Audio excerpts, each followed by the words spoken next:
Okay, people, we'll start the ordinary meeting of council with the karakia.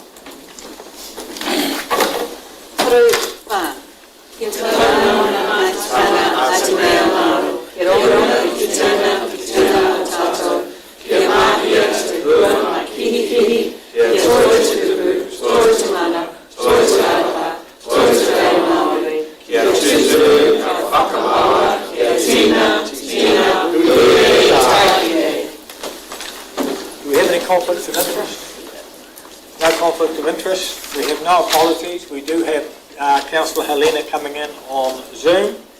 And we'll go straight to the public forum. Fraser Marvin on the public forum. Fraser's going to be talking to us about a funding application which you've all seen. And so Fraser, you've got 10 minutes and a couple of minutes for questions. Thank you, Gary, and thanks for the opportunity to come along and have a co-row with you regarding the hockey. And before I start, I just want to say on behalf of the hockey community, thank you for supporting and acting as guarantor for the loan. It was very much appreciated, certainly by the people that we owed the money to. And it's given us a pathway now in terms of debt repayment, and that repayment has started. When I was asked by Nukaora to come in and have a look at the operations of the Turf Trust and the hockey board, I saw four things that I felt that were real key issues. The first one was obviously the debt, and because of your generosity and of spirit, we've allowed that to be repaid. The second one was in terms of the merger of the trust, the Turf Trust and the Hockey Board. A new constitution has been written. The hockey delegates have agreed as the trust to merge. The constitution has been approved by the delegates, and that has now gone to the Incorporated Societies and Charity Act for approval. So those two things have been, and the merger of the two entities will happen once we get approval from the Charities Trust. The third and fourth ones were most problematic. They have two turfs. They've just relayed one, obviously. The second turf has probably got 2 to 3 years at the most of life left in it. And because the first 5 years that the hockey's committed to repaying the debt, they cannot put money aside for turf replacement. So it may mean that the hockey has to come back for to get back play on one turf, and that'll have repercussions for hockey. We will lose membership. We will not be able to fulfil the number of games that are required. So it is a predicament for them.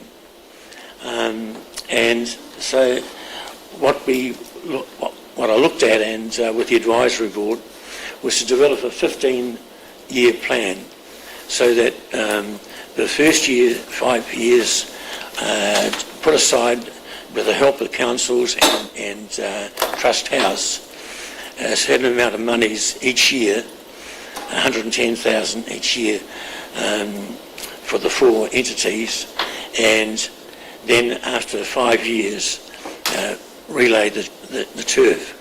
We would then continue with the plan with the hockey becoming independent, and then running the money that they were using to repay debt would be then go on to turf replacement. And after 5 years, we would be able to replace the turf that's just been laid, and that would be a 10-year cycle. And then 5 years after that, we would be able to replace the turf that we hopefully lay in 5 years' time. So that is the key. That is a real issue for us. And we have looked at in terms of the finances, and you've seen the financial forecast there. We have I don't know whether it's anticipation but we have used the council splits between 57, 23 and 20 and arrived at the figures.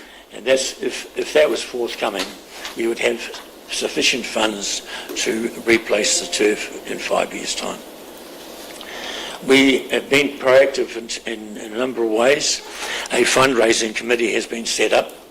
Their goal is to raise $50,000 each year. And they're doing it through increasing the hoardings, sales to over 30,000, to increase this $100 squares. In the winter they're going to be running a stock run for all the rural community to be involved with. They're looking at a dinner, movie night, and so that each quarter they will have a major fundraising event. To also assist, we have a person who's a tradesman. He has put together a whole group of tradesmen, and they're going to be doing the repairs and maintenance and sourcing all the product, and hopefully therefore not requiring repairs and maintenance to be charged out. If we can't receive the funding, as I said, hockey will go down to one turf, and the scenario that Whanganui is in at the present time, where they have no hockey or very little hockey, they have to travel to Palmerston North, and they have 2 club teams doing that at the moment. The primary is virtually non-existent, although they have got a group put together. But that impact on that and player numbers will be significant. And ultimately, you won't see the sort of level of hockey that's been played in the past, happen in the future. So I'm happy to answer any questions that you had. I've taken you've read the report. Okay, questions for Fraser? Councillor Lennox? Yeah, thanks Fraser, thanks for your report. And appreciate the appreciation you've shared with us from the group in regards to our loan guarantee. Just around other funding, because you've noted, and I remember we talked about this initially, you've noted the 3 councils and Trust House, but no one else, because I know that there are other groups, grant funders, that you can go and search for. So it's a bit disappointing to see that there's no others listed, just the same old councils and Trust House yet again. Currently we've got an application into the Racing Board for 50,000, and we're looking at the Lion Foundation and pub charities, and that's on we've put my understanding is they've lodged the application to the Racing Board.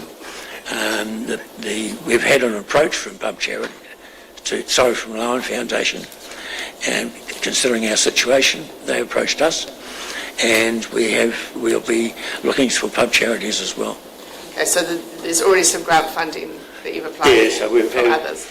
you see in the paper that we've allowed $20,000 from other sources. Councillor Johnson? Hi Fraser, thank you. A couple of things. When will you be speaking with South Wairarapa and Karakatan, because they turned you down last time? That's the first question. And the second question is, I noticed that your insurance costs are pretty high, yep. And I just wondered whether they've been reviewed or whether you've looked at maybe a better way to do your insurance, taking on a bit more risk. Yeah, we'll be certainly looking at everything, Bex, and I appreciate that. In terms of Carterton, I've spoken with the CEO and the community facilities manager, and I'm speaking to them in early May. And in terms of South Wairarapa, I'm addressing them on the 30th of April. So I will be presenting to them. Last time I was particularly disappointed in the response that the other 2 councils had. In fact, one didn't even put it to the table. So, yeah, but I am speaking to both councils. Because I would have thought being a guarantor for a loan was an easier decision, rather than his cash. So I'll be interested to see what the response is. I'll be interested to be best. Sure. Thanks, Fraser. Councillor Bowyer? Fraser, thank you very much for your presentation. presentation.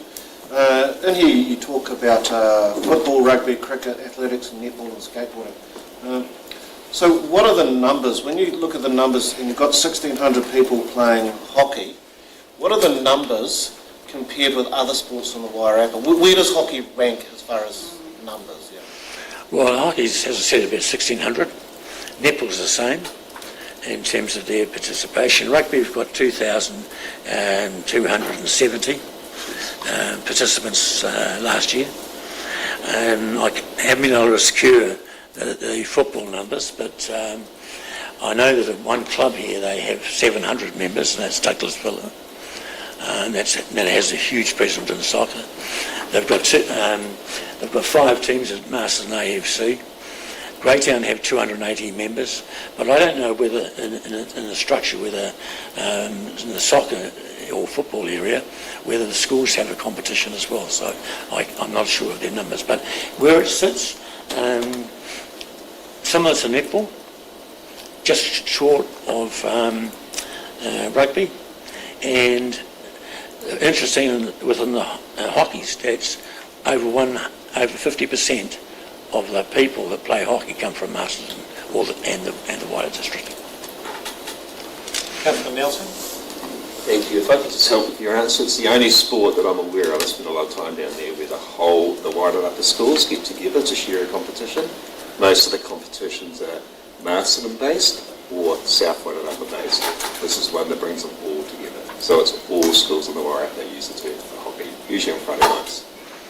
Thank you, Councillor Nelson. Any further questions? Councillor Helena. Yeah, thank you, Mr. Mayor. Morning, Fraser. First of all, yeah, well, I didn't put my jacket on and I didn't put a nice shirt on, and I wasn't aware of the change of rules till about a minute ago, so I'm digging my toes in a bit here. Look, I just want to thank you. You know, you did a lot of stuff on council, and in my time that I've known, you've done a lot of volunteer work, and you never seek any fanfare as a result of it. So I just want to thank you for picking up this initiative. Having said that, it seems to be a little bit of irony here for me. The last time you come seeking a guarantee for a loan, and now it looks like you're asking us to pay off the loan plus some interest over the next 5 years. So a bit of an irony there. However, I do appreciate the significance of hockey in the Wairarapa, and there might be some uneven allocations of funding for various sports by council, and I know that we're looking at a sports review and an amenities review this year, so hopefully that will make things a little bit more equitable or equal across the various sports. I guess my key question is, though, and it has been sort of asked before, but have you sought support from Eastern and Central? And two, in addition to council funding, have you looked at other initiatives to generate the money that's needed? Yes, as I mentioned before, we're looking at other funders through grants. Just in terms of your saying that the irony of coming and getting a guarantor, then using the money to pay off debt, that is not the intention. The intention is for this to go straight to turf replacement. The paying off the debt will be done through the hoardings, and the income from the turf fees, which we've allocated $75,000 annually with turf fees and the hoardings to go to that replacement. So yes, we will be seeking funding from everyone, Tom. Eastern and Central have changed their policies now. They're only doing it for big ticket items, particularly around climate change, and the involvement of where there's a high percentage of Maori rangatahi, and but I can assure you, we'll be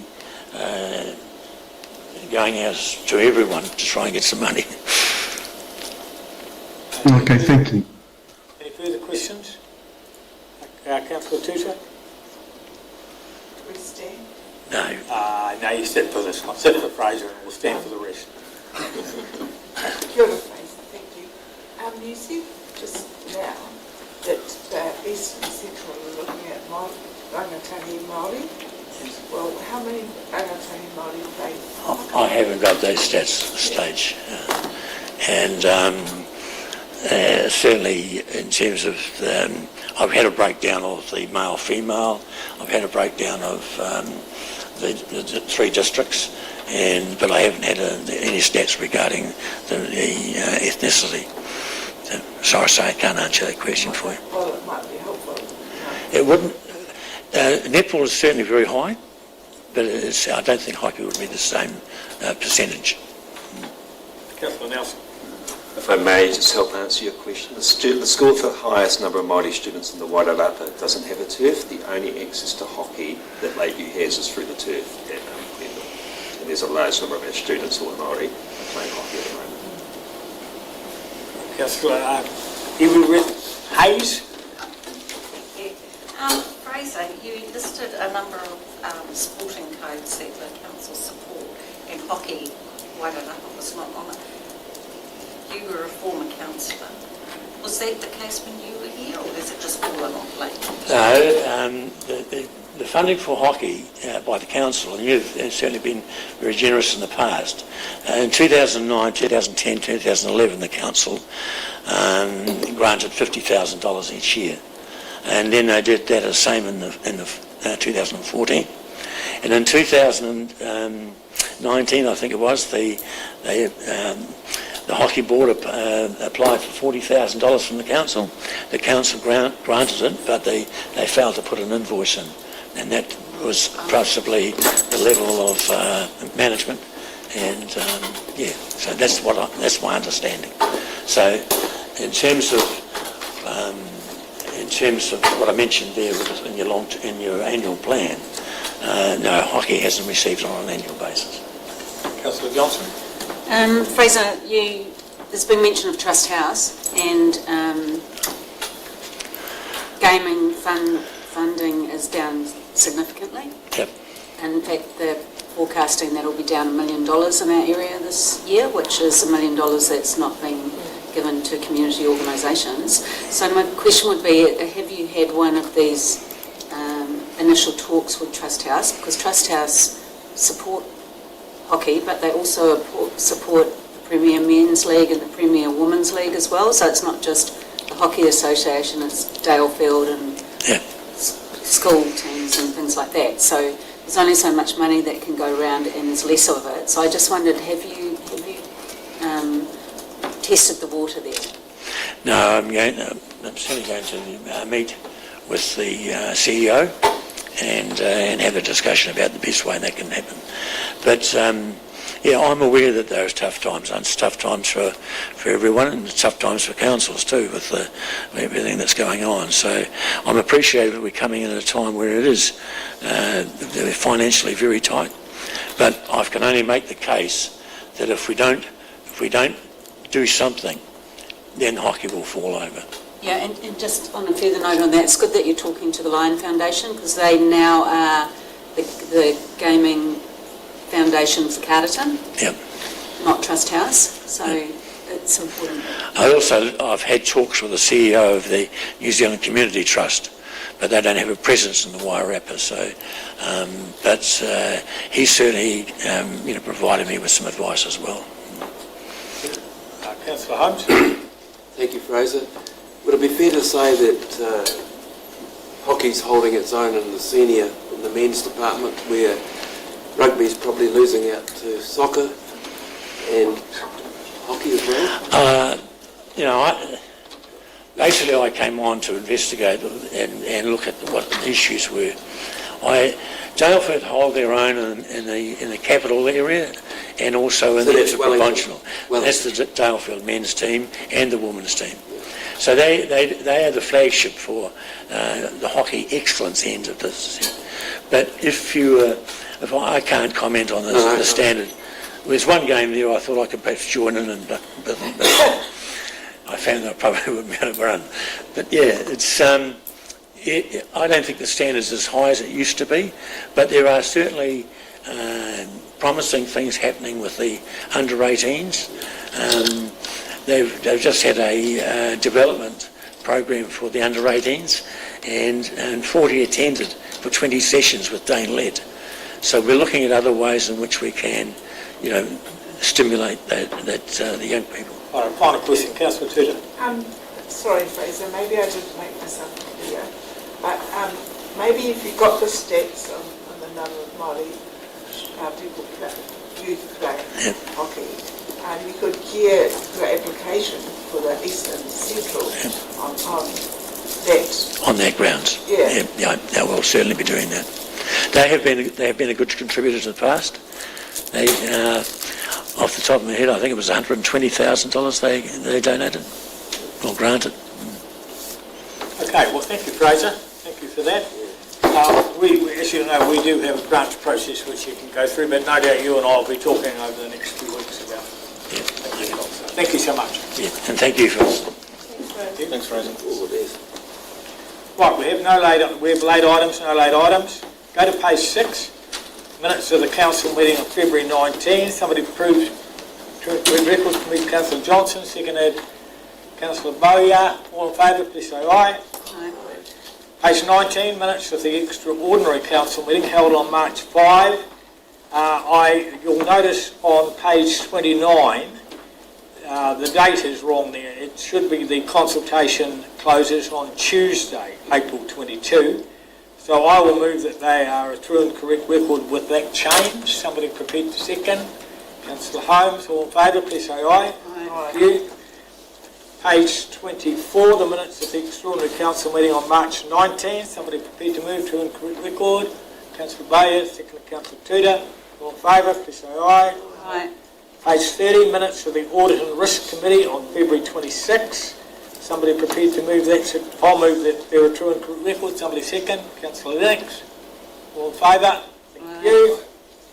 Right, we go to page 44. Order of candidates' names on voting documents, and Karen. Thank you, Chair. So this paper is seeking a decision from Council regarding the order of candidate names on the voting documents, which is the voting papers and the candidates' information booklet. We currently and have always had the order in an alphabetical order. The two other options are a random order, so everybody's papers are all different, or pseudo-random order, where there is a random order that's chosen, and then that is the same random order on all of everybody's papers. Why is this an issue? There has been some question around whether people who are earlier on in the list with the alphabetical names beginning A's and B's are preferenced rather than people at the end of the list. We have included some analysis in there that suggests if that is a factor, then that generally is only in when there are really, really long lists. And we've had a look back through our records to determine that there isn't such evidence, there isn't a link through our previous voting and representation review, in that we've generally had just a short number of candidates standing, and so that order hasn't been determined. The decision for you today is whether you would like to stick with alphabetical order or move to one of the other orders. Random order has been preferred across the country, and presumably for that suggestion that there may be some preference. There used to be an issue that having a random order costs more money, because of course you'd have to do everything separately, but that's no longer the case because of the way that computers work nowadays and printing. So I'm happy to take any questions. Any questions for Karen? Okay, the recommendation is, somebody prepared to move a recommendation. Moved by Councillor Johnson, yep. Yeah, I'd like to move that we continue with alphabetical order. Somebody second, Councillor Holmes. Any discussion? No discussion. I'll put the motion that we do our candidates' names in alphabetical order. All those in favour, please say aye. Aye. Against? Carried. Page 52, the water meter charging implementation report. Anne.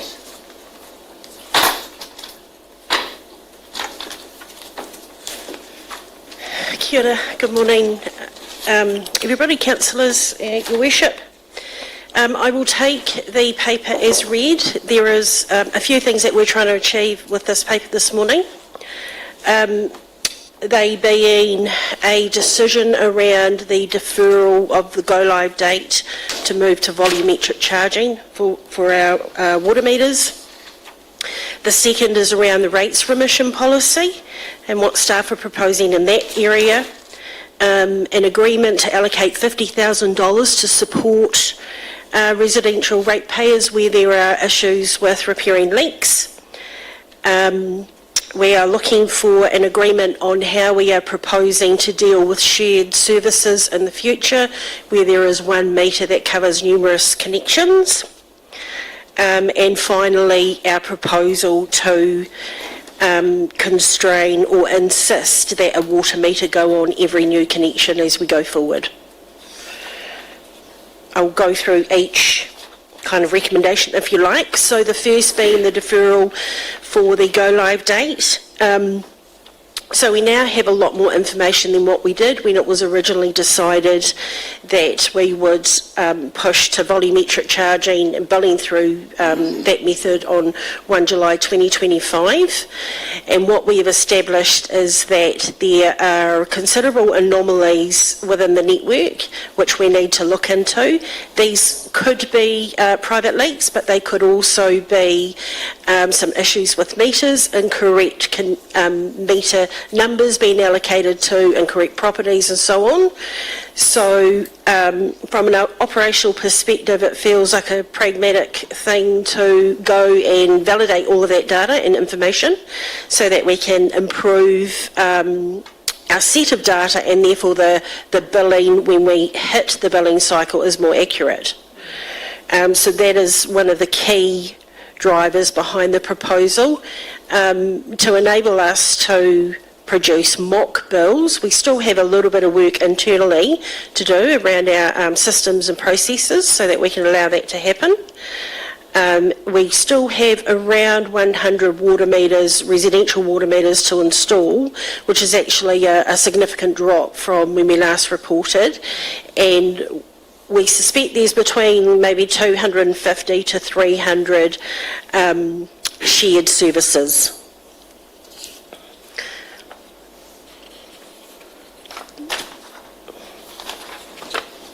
In regards to our analysis around the billing, so at the moment we continue to read the meters monthly, and we'll be doing that for a while, just again to build up our data pool. Once a go live date is established, billing will occur quarterly. We will start issuing mock bills in the new financial year, and that will be where the resident can see potentially what their bill would be if we were on full volumetric charging.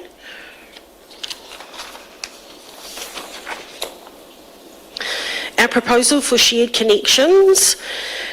So I think as last reported, it had been established that we are not able to legally equally split a bill when there is one water meter that serves measures another number of properties. So our proposal is that a different kind of rating be applied for those types of connections, which David may talk to a little bit later. Where one property may want their own water meter, they can make an application for that. Council free issue that meter, because that is what we're currently doing anyway. But they are responsible for their own internal pipe work and actually any other physical installation work.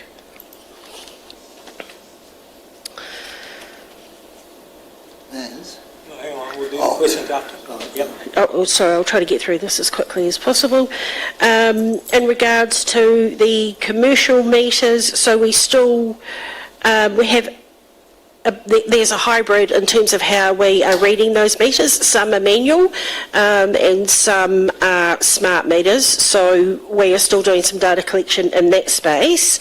We're proposing that volumetric charges go to the property owner, even if there are a number of premises within that same piece of land, and that property owner is then responsible for splitting the bill, allocating that out.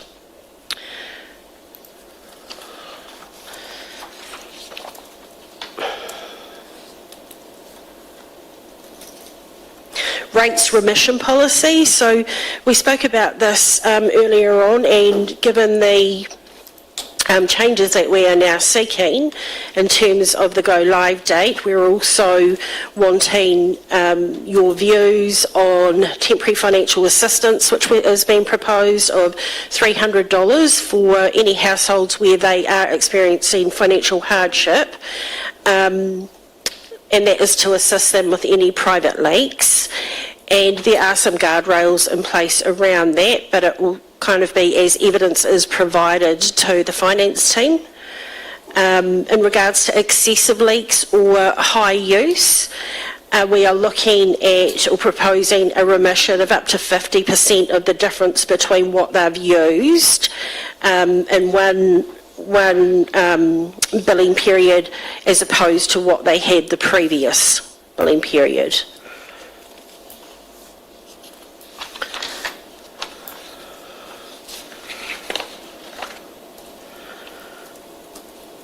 I'm happy to take questions. Thank you, Maz. Right, questions. Brent. Would you stand? We'll stand up. Sorry. Can you, that remitting 50% if the leak's fixed, I'd be interested what other councils, I mean South Wairarapa has been doing this for some time, and it seems a bit onerous to me, only remitting 50%. Is our main aim here to eliminate leaks? And if people fix it, why not remit all the extra that they've been charged? It's not, I would have thought the revenue issue is not a big issue if we've got our charging vaguely right. I think we're trying to achieve a couple of things. One is obviously repair leaks within the network and people repair their own leaks. And that feeds into managing demand. So, and the equitable discussion there is around if one property has to pay for all of their use, why wouldn't their neighbouring property be required to do the same, and the obligation to manage their own usage?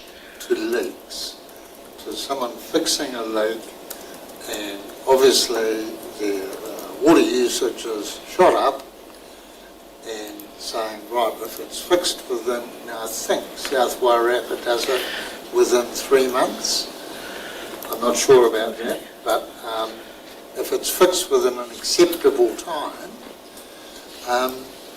you remit that excessive bill.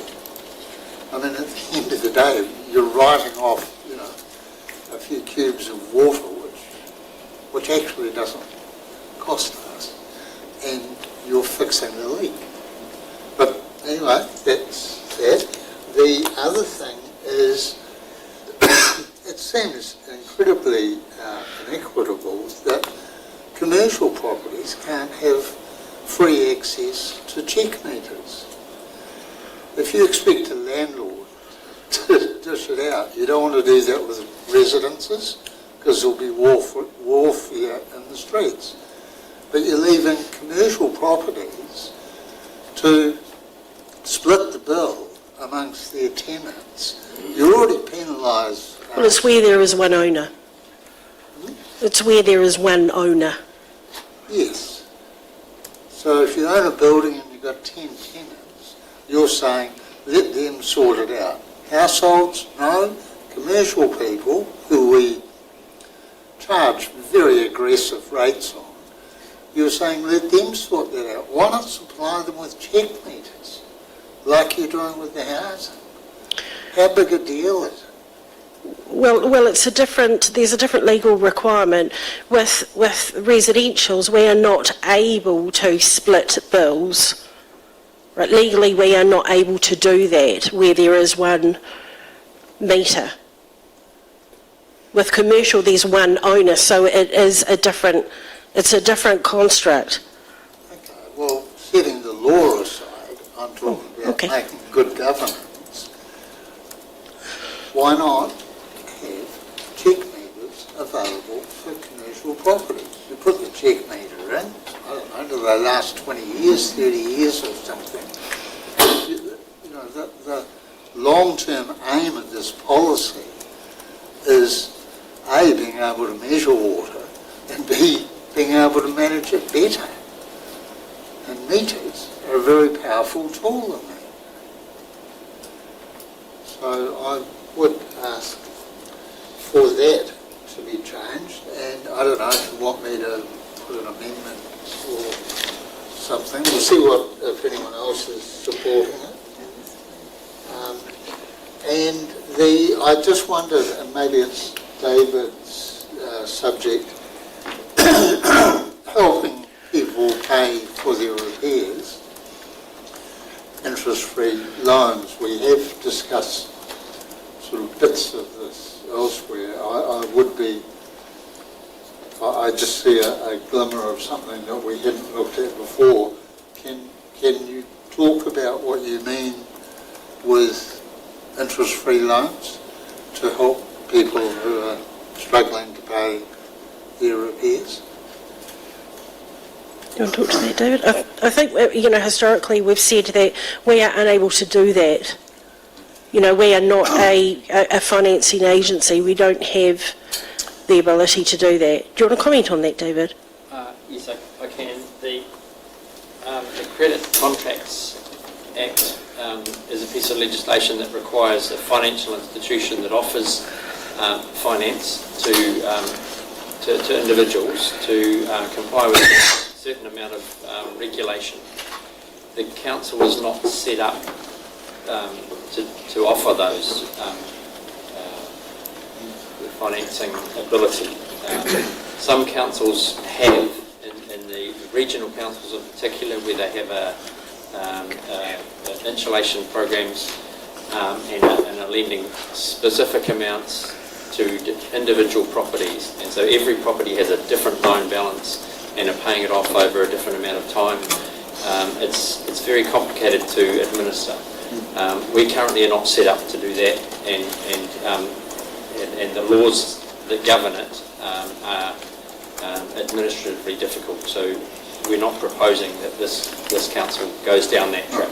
I just wonder, well, and you've said that before, which I accept, but when I read this, it says council may also like to direct staff to explore alternative options to support our community, funding the cost of leaks, blah, blah, blah, such as, I'm just wondering, whoever wrote that, what were they meaning? Is there something else we haven't discussed?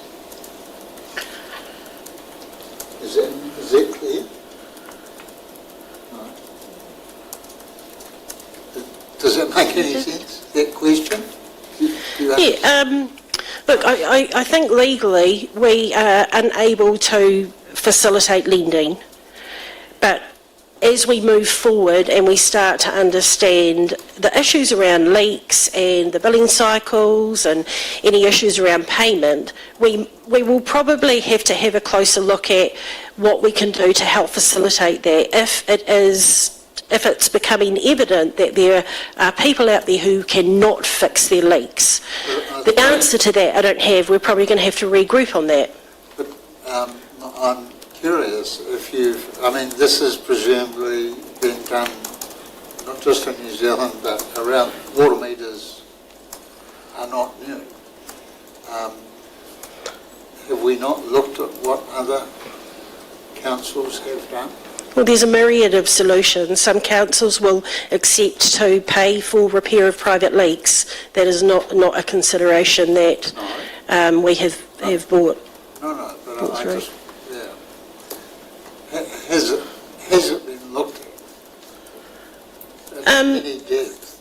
What other councils? I think sufficiently enough to actually allow us to move forward at this point.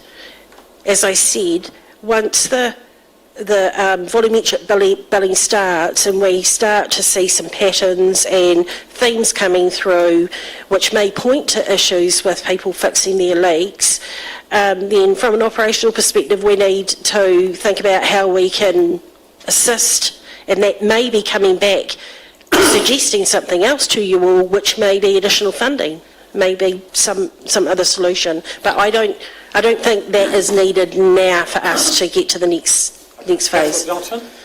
Thank you. I think we talked about at one stage whether we might have some prepared suppliers or some arrangements with plumbers where we could refer general public to, but that's another conversation.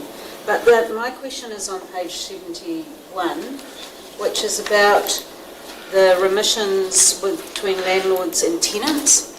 My only question there is, I applaud the principle of it, but I think it's going to be very difficult to manage.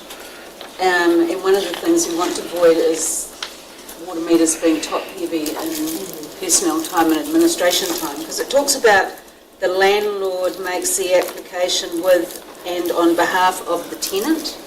And I can just see that we're going to run into problems there because there's many landlords who don't even live in our region. It sounds like quite a complex way of doing it, and there's many tenants who won't reach out to their landlords because of the hierarchy of the positional power. So my question is, and then it's saying that if the landlord gets the remission but doesn't pass it on to the tenant, then you're going to charge the landlord again for the remission, and it just sounds really labour intensive. So, I mean, do you see a problem in that area? Do you think that a lot of the nice things that we're trying to do with remissions and rebates is going to become an administrative nightmare? I think that could probably be streamlined. Karen, do you want to speak to that? Yes, it's just a balance of trying to be efficient, but also the reality is that it's not that person's property, and so we did consider whether we could have no support from landlord, but if they are, when we're talking about changes through to the legal rating unit, that's the landlord's legal rating unit, and so it's appropriate that they are involved in that particular regard. I see there's two scenarios. One is the leak, and the landlord is responsible for that property and fixing the leak on that property, and should not be passing on the cost of the water usage to the tenant. If the tenant is using the water legitimately, then the landlord legitimately can pass on the cost in rent to the tenant. So we're looking at remission situations where there's a hardship occurring, and if the hardship and low income and high water use because of the number of people in the property is in a tenanted property, then we need to understand the situation before we can apply our policy. But principally we're looking to reduce leaks, and if we're finding high usage because of a leak, we want the landlord, the owner of the property, to fix the leak. That's the first thing that the council's focused on. Okay, any further questions? Councillor Tutor. Thank you, Lisa, for taking us through this. In regards to someone on the shared meter, you might not be able to answer this. How much approximately would the owner need to pay to have the meter so that they have a private meter? Well, it will vary, but generally it might be maybe between $500 and $700. The meter itself will be free issue, so they can make application. We will provide the meter to them.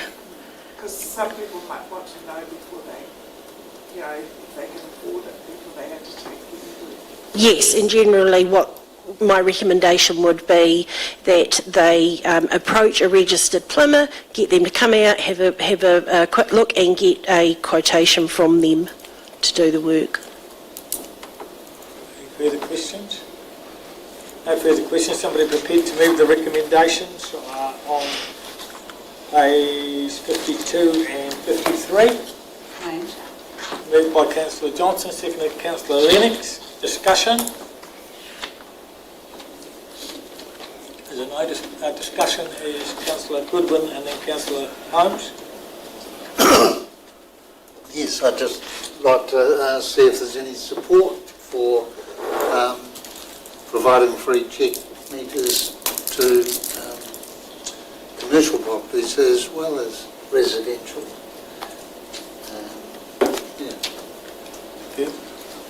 Further, Councillor Holmes?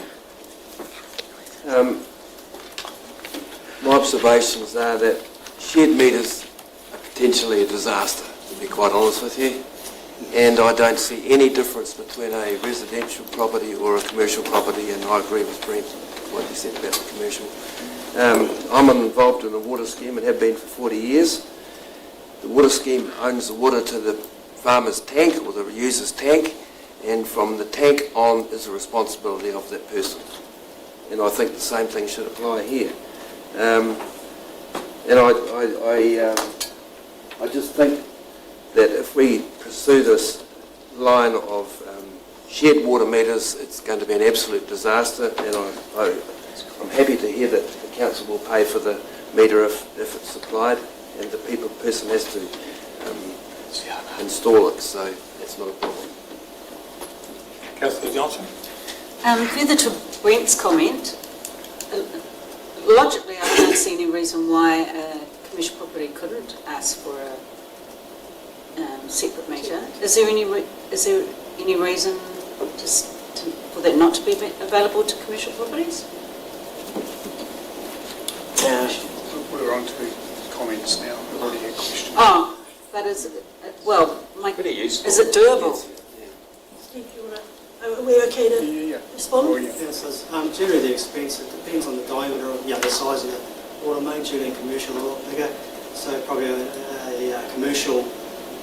private meter might look at $200 per metre, whereas you could be a couple of thousand for a metre. You can imagine if you've got 5-6 commercial properties, there's a one supply would be quite a bit of money. But if they wanted it and were prepared to pay for it, there's nothing to stop them doing it?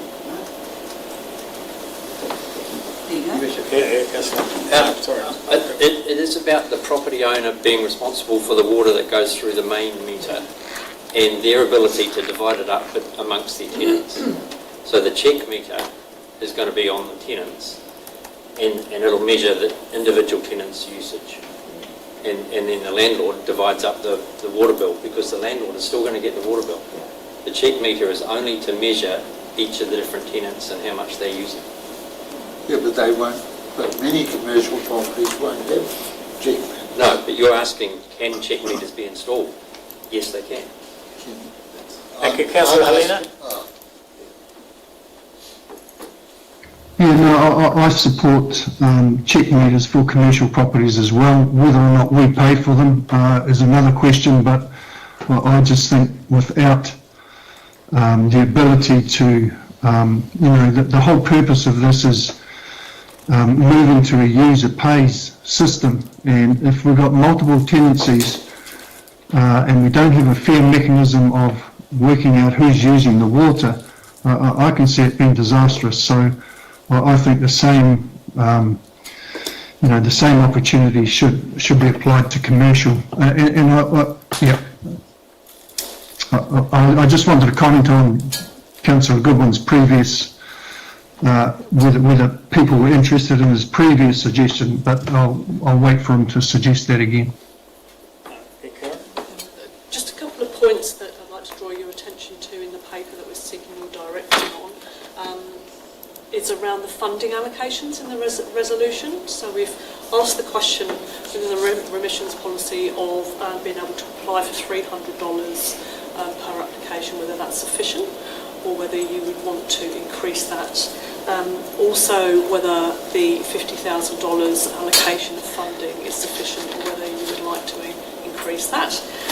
If we're including commercial meters and council or ratepayers are going to be paying for those, then we're going to need to increase the operating budget from what we currently have. And just a reminder that all new properties from now on are required to have individual meters. We're just talking about existing properties. Councillor Johnson? Further to that though, if the discussion here is about commercial properties and they can use their own initiative and get a check meter if that's the requirement, it doesn't have to be included in here. So it's Education. yeah, and it's a discussion probably for another day. But the other thing is too that yeah, so I think we're just trying to clarify whether that's possible for commercial properties. It is possible for commercial properties, which answers your question, doesn't it? Just say yes. Sorry? Say that again. Yeah. So it's doable. Yeah, look, I don't think we should pay for it, that's what I'm saying. I'm sorry I missed that, and I do accept that for some commercial big users, maybe $2,000 is realistic, but I would suggest, given the small business community in Masterton, that many of them would only be $200 or $300 meters. I do question that 50,000 support for residential ratepayers to fix leaks. I just remind members that when we look at where this whole train is moving, there was a suggestion in many water service delivery plans, I think, the discussion anyway, came up about allocating 1% of your water revenue for hardships of various sorts. And 50,000 seems to be a long, long way short of 1%. In fact, could you help me with the maths? It would be about 0.001%, I would suspect, but I think water revenue is approximately 6 million. So 1% would be 60,000. Huh? 60, yeah. 26,000. No, it'd be 600,000. No, that would be 10% of 6 million. Yeah, 60,000 Right. is 1%. So we're not far away. Yeah. Well, could I suggest that this could be increased a bit to that 1%? Because I don't think it's, especially at this early stage, it's going to be a lumpy ride. We know that. And I'm suggesting that it increase to 60,000. Thank you, Councillor Goodwin. Any further discussion? Councillor Hunt. Just as far as tenants are concerned, I think what's going to happen now is we're under a tenants agreement. Water's just taken as a part of the agreement. The new agreements might have to include buying the water. The tenant paying for the water, which is what we're asking for. Any further discussion? Councillor Nelson and Councillor Bay. I just need some clarify what we're actually talking about. So you're saying, Councillor Goodwin, that the same thing that applies to residential properties should apply to commercial properties? Check meters. Yep. And you feel the same. You've given an analogy of one example where it works. So what are we deciding here? We have a motion, at the moment, we have a motion on the table to put the recommendations that are in the law. Okay, so you're asking for an amendment to the motion, is that right? I just wanted to see what sort of interest there was, and in which case someone will put an amendment that we do include commercial check meters. And this is the same way as we do residential. And you're saying there's no reason why that can't happen? So we're saying it's physically possible, Yep. but the policy at the moment is that we pay for those meters. So if commercial are added into the policy at the moment, you would be agreeing that the ratepayers pay for commercial meters. If that's not what you want to do, I think we currently have under other, maybe under the bylaw, if people want to apply for water meters, then they just need to apply for permission. So that's ordinarily the case. So you wouldn't necessarily, if you don't want to pay for commercial meters, then you wouldn't need to include them in this policy. Okay, but the commercial users are still ratepayers, so we'd just be across the board for ratepayers. Yes. Well, we are only billing the landowner of the commercial, so if he has multiple tenants with him there, Yep. then it's up to the landowner Yep. to then on-bill that as he or she sees fit. So each tenant gets given that water meter, but they have to arrange for the payment of the installation of the water meter. That's right. No, I suppose what I'm saying is that is a commercial, say, one owner of the land, of the property that may have multiple tenants there. The billing only, as it currently is proposed, is that the landlord or the owner of the land will receive the invoice, and it's up to then the landlord or the owner of the land to disperse the costs out, whether or not there's a check meter in place or not for each of those individual sublet tenancies. If that makes sense. Councillor Mulligan. Just want to give an example. I've got a friend in Auckland who has multiple tenancies and properties, and so the bill comes up. On a number of these, he has, at his own cost, installed the meter to read them separately, but also on a number of them, he has taken it and he pays the bill himself and then just adjusts the rental that these people pay. Okay? But the reason he did not go to check valves on that, certainly with valves or what do you want to call them, meters, it was because he didn't want to pay that cost. Councillor Good.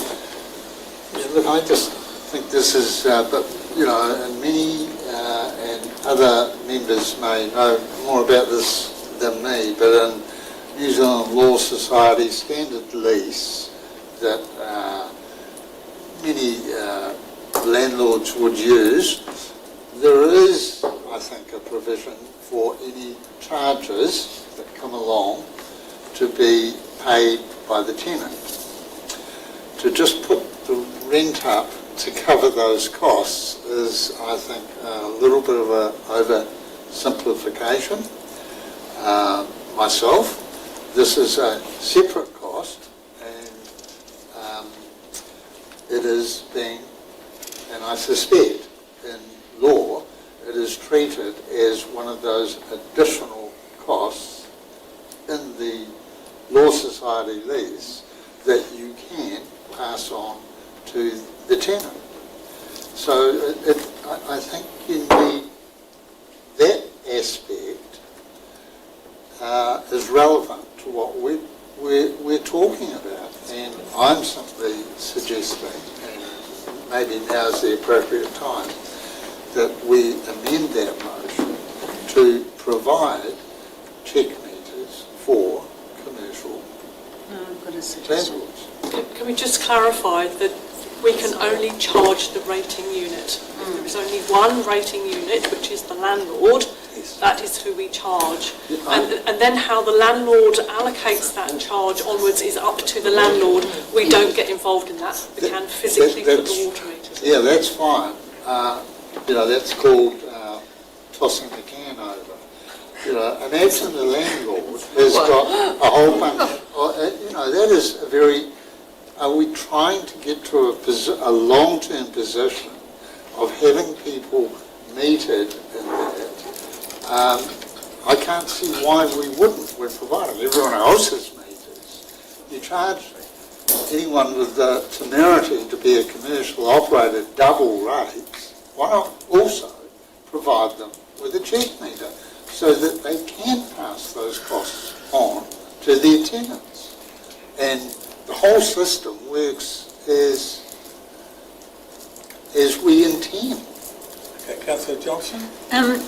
On page 53, with the recommendations, point 9 says, notes that the council will fund the cost of check meters from existing budgets, but applicants will be required to meet installation costs, yada, yada, yada. That doesn't say commercial or domestic, it just says check meters. So why don't we just say, notes that the council will fund the cost of check meters up to $400,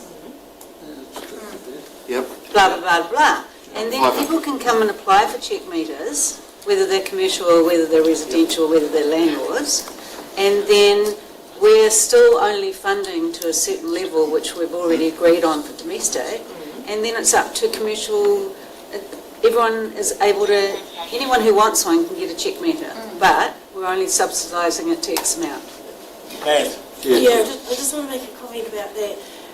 So a check meter is only of value in like a shared I understand that. environment if they have got individual meters. I understand that.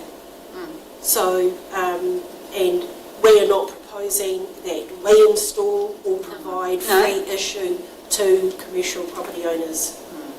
So there's two things. One is the check meter, which does your total. Yep.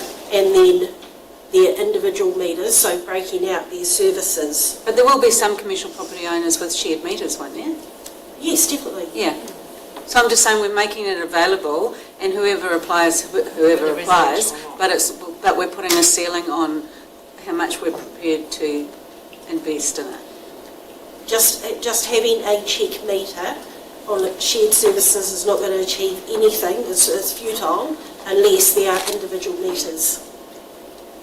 Check meter is an individual meter. So you saying that you have a commercial property, let's say it's got 5 different offices, all leased by different people, that they be broken out to individual services and an individual meter go on each of them? So you need 5 metres. That's what you're saying, you need 5 metres. That's 1 metre to the property. There's 1 metre in, one metre goes out to another 5. Yes. Yeah, which is the cost of the land. Same thing happens with electricity. We would be providing a check meter only on the basis that there were individual connections, otherwise the check meter is futile, it's got nothing to check. Yeah, I think that's what we're talking about. If there's 5 tenants and there's 1 water meter coming in feeding that property currently, simply the council provides 5 check meters that the landlord can pay to install so that there are 5 different accounts. I just want to make it clear for me, from an operational perspective, that you are not talking about 1 check meter. No. You're talking about numerous. Yes. At council's cost. Can I just clarify, when you say 5 different accounts, that's not up to the council to administer that, is it? No, but this is just, as with a row of 4 flats on a property, I know the law is different. I'm saying that, if there's 4 residential properties, we all know that quite a lot of them would like to have check meters. The same thing happens with electricity in many joint situations where you have a check meter. Just offer the same to commercial people. A good example probably would be, the industrial park in Namatau Road. Like there's one section there and there's a hairdresser and then there's an accountant and then there's a cafe and then there's a blah. The hairdresser's going to use more water than the accountant. I totally understand. Yeah. And we just want to make sure that it's really clear in the resolution for us when we're just going to do the work that you're wanting. We're just saying we'd like it to be possible that commercial operators in those circumstances could apply for check meters, but it's their cost to install. The council will free issue those meters. Is that what you're saying? Up to a certain amount. So then, do we have enough budget? We certainly don't at Okay, this so point. we need to resolve then how much that amendment is going to cost. And we don't know. But is that what everyone is? I think Yes, I'm on that. And you don't know the answer to that, Carol. I don't think anyone does. There's more, there's harmony about water meters and electricity meters than anything. And we're just leaving ourselves right open if we don't tie it up now. Tom's got his hand up. I don't think council have got enough information in front of them to be able to make the decision. We don't know what the implications are on how many, so if all commercial operators applied, and you couldn't just apply for 1 metre, you'd have to apply for all of them to actually be able to determine. So if there's 20 lots of 50 lessees, we would need to, to do that. So I think we just need to park that part on commercial, and we can come back and report back on that next time. Would it be fair to say that council does, or probably knows off the top of its head, how many separate rateable units it charges on commercial properties?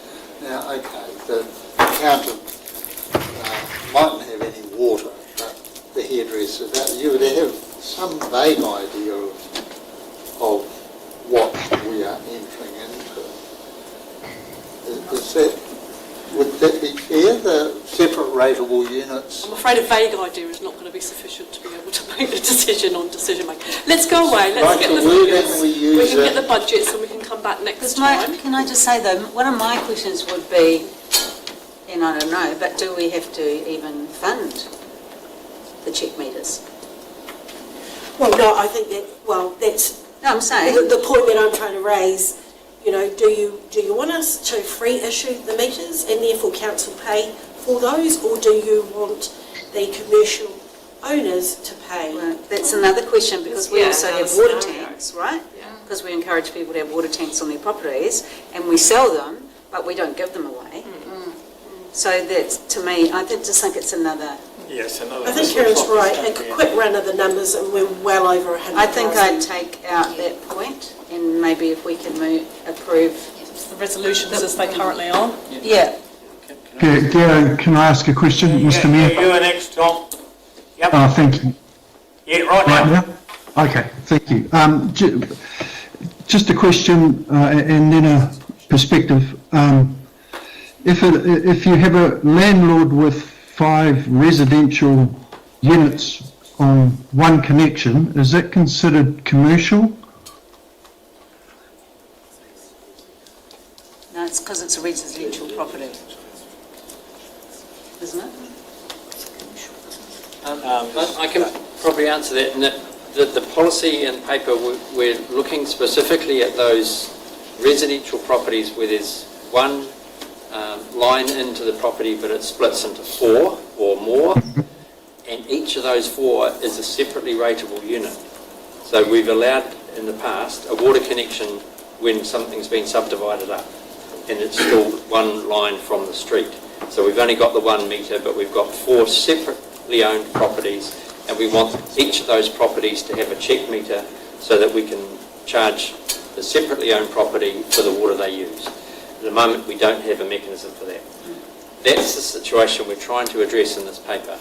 The commercial application where there's one owner of a property and they have tenants within that property using different amounts of water is not being addressed by the check meter proposal at the moment. And that's what Brent's asking for a policy on, and whether that is going to be paid for, the meter is going to be paid for by the council, or should it be paid for by the landlord? And we need to come back to you with the numbers of properties that are like that, how many commercial properties we have in the district that have multiple tenancies. Yeah, so my question, David, would be why are we treating a landlord who's operating commercially any different from a commercial operation?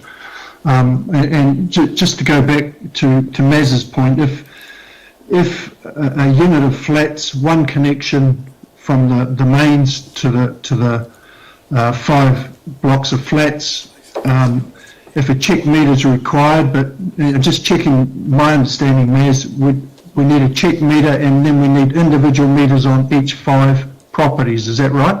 Yes, that's right. Yeah. So my own view is if that's a commercial enterprise, if it's a money-making enterprise, it should be up to the landlord to fund that. But I think we should have consistency across how much we support the purchase of the check meter, whether it's a landlord with 5 units of flats or a commercial property with 5 tenancies. that should be the same. But we need to work out the numbers and what we can pay for. But I think because they're commercial operations, the onus should fall on the owner. Thank you, Tom. Okay, what we're suggesting here, are we, that number 9 comes out of the recommendations and that there will be another report coming through on this? So we're going to put 1, 2, is that what we're looking to do? Page 53. I think if we amend number 9 on the cost of checklists for residential properties. If we take number 9 out, but you come back with a report. Well, we can either do that or we can include residential properties and then add another resolution to for officers to report back. It's up to you, Chair. I think it would be easier to take number 9 out, Okay. and it clears up everything. And we come back And then to it's a another. separate Yeah. paper and discussion. Yeah, Can I agree with what you're saying. Because what happens, and forgive me if it is covered, if you have got, 5 flats, built on what used to be a house site, and if 2 of the people say, no, I don't want to check me,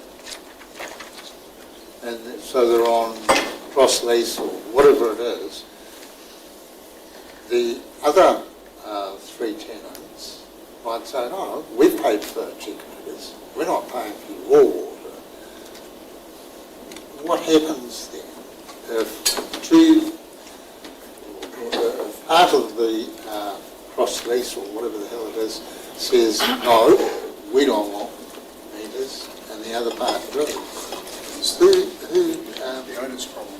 Yeah, it's the landlord's So it's the landlord or the owner's issue to deal with. But, okay. Okay. So it doesn't apply to cross leases, because they're separate sort of occupier totals? There's titles. Right. And So separate it rates only applies in that situation to rental. Councillor Tutor. Oh, no, it's okay. Yes. All right. That was good. Right, Councillor Johnson has moved and Councillor Lennox has seconded. Now, you two are agreeable that number 9 comes out? Yep. And we go from 1 through to 8 and then go 10, 11, 12? Yep. Okay, that's what we're doing. Everybody in favour, please say aye. Aye. Against? Carried.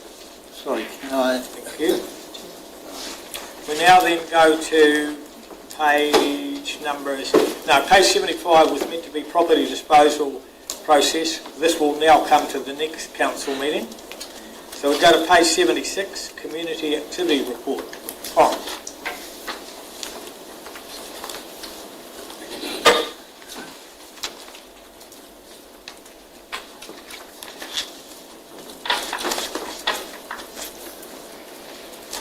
Morena. So I'll take the paper as read and just mention a few things I'd like to highlight. So in the library space, another successful One Community, One Book event. And I really just wanted to mention that in particular because, like a few things that we do, those things only happen in terms of support and funding from the community. So Masterton Trust, Lands Trust supported that, and also support through Headleys and Read by Read. And it's great to be able to actually bring reading to life in the community and actually link it with real activity as well that links to the purpose of those books. So it's always great when the library gets to do that.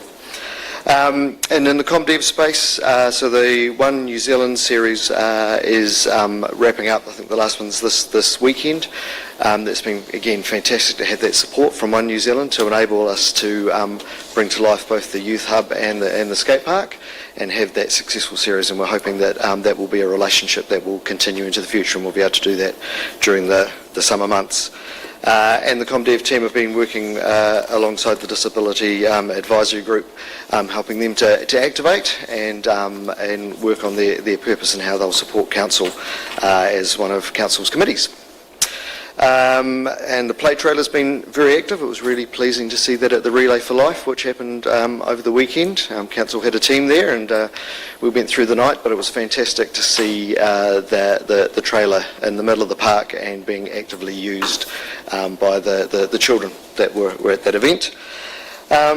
And in the environmental services space, you'll probably remember from the last report there was some conversation around parking, so we've seen significant improvement around activity around parking, and that's really come from the enforcement activity that the team have taken. And we've finished rolling out the new dog do bins. So that's extended those in the district, and also means that the more purpose-built cuts down on residential rubbish going into those, so they're able to do their purpose, which is great. And just also, again, mentioning support we've had, so the dog desexing campaign, which was funded through a Trust House, a hugely successful event or program. So we closed that off in mid-March because it was fully subscribed, and so that is targeted to help people who have an animal, have a dog, and may not be able to afford the full cost of desexing. So it helps us enable that desexing to happen, which is beneficial in terms of controlling in the area, and it's fantastic to have the support of Trust House to do that sort of thing. So thank you to them, and I'll take questions. Any questions for Corin? Councillor Johnson and Councillor Bowyer. Thanks, Corin. Some terrific work here, as usual. Well done to you and yours. Just a couple of questions. I read about the funding that came from the Youth Council for an initiative on page 18. Mm-hmm. That was a surprise to me. I didn't know the Youth Council had a funding budget. Mm-hmm. Can you just talk me through that? Sure. So as part of the funding in the youth space, we made a decision. The Youth Council actually asked to do some micro grants. And we involved, so Tim, as the chair of the Awards and Grants Committee, took part in assisting them too. So it was small amounts of money, youth initiatives applied, and then the members of the Youth Council, along with Tim, looked at the submissions and then made decisions around what they would support. So that's the first time that's been done? Yes, indeed. And that was an activity both in terms of actually seeding and enable some youth activities to happen, but of course for the Youth Council to have the experience of going through and assessing something like that. So it was great to have Tim's support in that as well. And that's an annual thing? We're intending it to be annual, yes. And the other thing, it's great that the play trailer is being used, that's awesome, but I noticed the other two councils are taking advantage of that too, which is great. Are they contributing to any of the costs? So they don't contribute to the cost. So the play trailer came from Te Manawa funding, so it was external grant Are there funding. costs associated? Yes, there are costs associated ongoing, but there is no funding coming from those councils. Maybe a little in relation rental to that. fee. Just a suggestion. Equal to the airport. They've got force pockets. That was it, thank you. Councillor Bowyer. Cool. Right, thank you for that. Just two questions. Around the archive, digitising. Mm-hmm. Is that a service that is offered to the public and they can pay for that? No, so generally no. So what we do is if we get a request for something, we will digitise that and then that becomes part of our digitised record. So because we'll supply the digital copy rather than photocopying something and giving them a paper copy. But in general, unless so we don't offer a digitising service to a member of the public coming and saying, I would like to digitise this thing. But if they came in and gave you all this stuff, you would digitise it anyway, wouldn't you? So we would eventually digitise it. So we don't digitise everything immediately, and so there is a program, and so our team worked through that. But then if something went into the collection and then a request came for that, then we would digitise that as part of providing it. Does that make sense to you? So if somebody walks in and says, "Here's my stuff, can you digitise it for me?" We don't do it like that. We wouldn't offer that as a service to just digitise and give it back to them like that. But if they were prepared to pay $300 for it? That would be a different conversation, absolutely. I just wanted to clarify that because my brother wanted to give you a lot of stuff and I said no. Parking, we're now able to check for regos and that. Mm-hmm. And has that seen a slight increase in income Yeah, so there has been an income in that space from the registration and warrants. So I don't have in front of me like the extent to which is those things in particular, but we have seen since Christmas an increase in that line in terms of revenue there. Any further questions, Councillor Lennox? Thanks, Carl, for your report, always hearty. Just around the customer service data, there's no mention there of the Anteno app. I'd be quite interested to understand how successful that is, what traffic comes in, given that there was quite a lot of investment made. So maybe not, you don't need to answer any question, not really a question, but the question would be, in the next report, could we get some data around how the usage of the app is? Cool, certainly. And we'll look to, just building on that, I think it would make sense for us to look at that so we can break it down to Anteno, what's come through the door, what's come in on the phone, just so you've got that picture around the different activities and how people are approaching us. That'd be great, thank you. Councillor Goodwin. Just back to Councillor Bowyer's comments about the archive. So when the archive does accept stuff and digitise it, do we accept stuff from out of Masterton, like Masterton? If it's... do they make a contribution to our costs? So we're not accepting it from the council, so if there's something from the Wairarapa and it fits our collection policy, then we would certainly take that into the collection with the view that it would benefit people accessing the collection. But there is no contribution from Masterton or South Wairarapa District Council to the running of Tararua, but we wouldn't typically take something in unless it pertained to the Wairarapa but happened to be in Tararua when we took it. Yes, I mean there'd be much stuff in the archive that has come from Tararua. I just think of the Norse side of things. But I'm just curious, the question was not mischievous, do we ask those councils for a contribution for holding some of their historical data?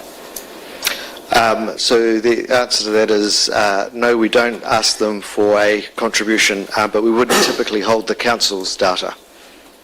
Any further questions, Councillor Turner? Thank you, Corin. On page 86, you make mention of biltong. What is that? Of... Biltong? B-I-L-T-O-N-G? So that will be in the environmental health. So biltong is so South African, so it's preserved meat, dried meat. So one of the things the team need to look at when people are producing biltong, especially if they're producing biltong to sell, and it's one of those things that has become a bit of a hobby thing in New Zealand, much like sourdough and some of those things. So where people are actually doing that and providing that to people, there is an environmental health aspect to that, right, that it has been preserved correctly and there is no food safety issues with that.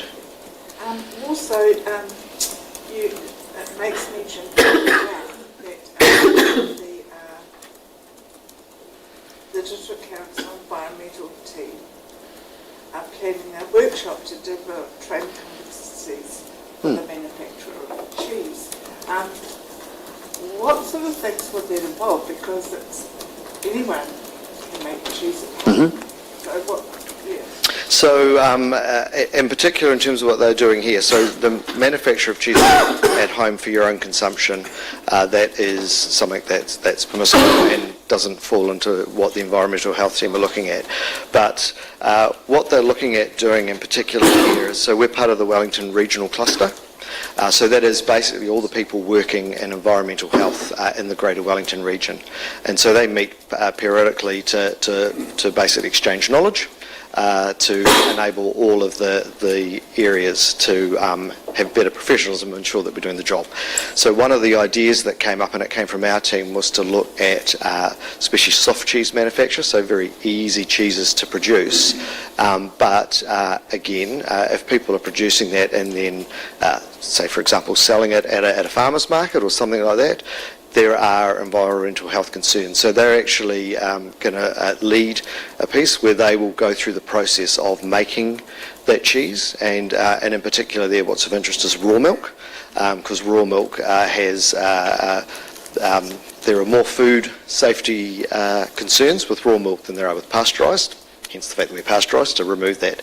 And so they're going to do that as a learning exercise for the environmental health officers in terms of what happens when you produce the cheese and what that then looks like. So when they're dealing with people who are looking to produce and sell, they can actually support them to make sure that product is safe and then deliver that to the public safely. Councillor Bowyer. Thank you, Ron. I see the Trust House funded dog de-sexing was fully allocated. How many dogs did we de-sex? I would need to come back to you on that because I don't think we've got that in the report, have we?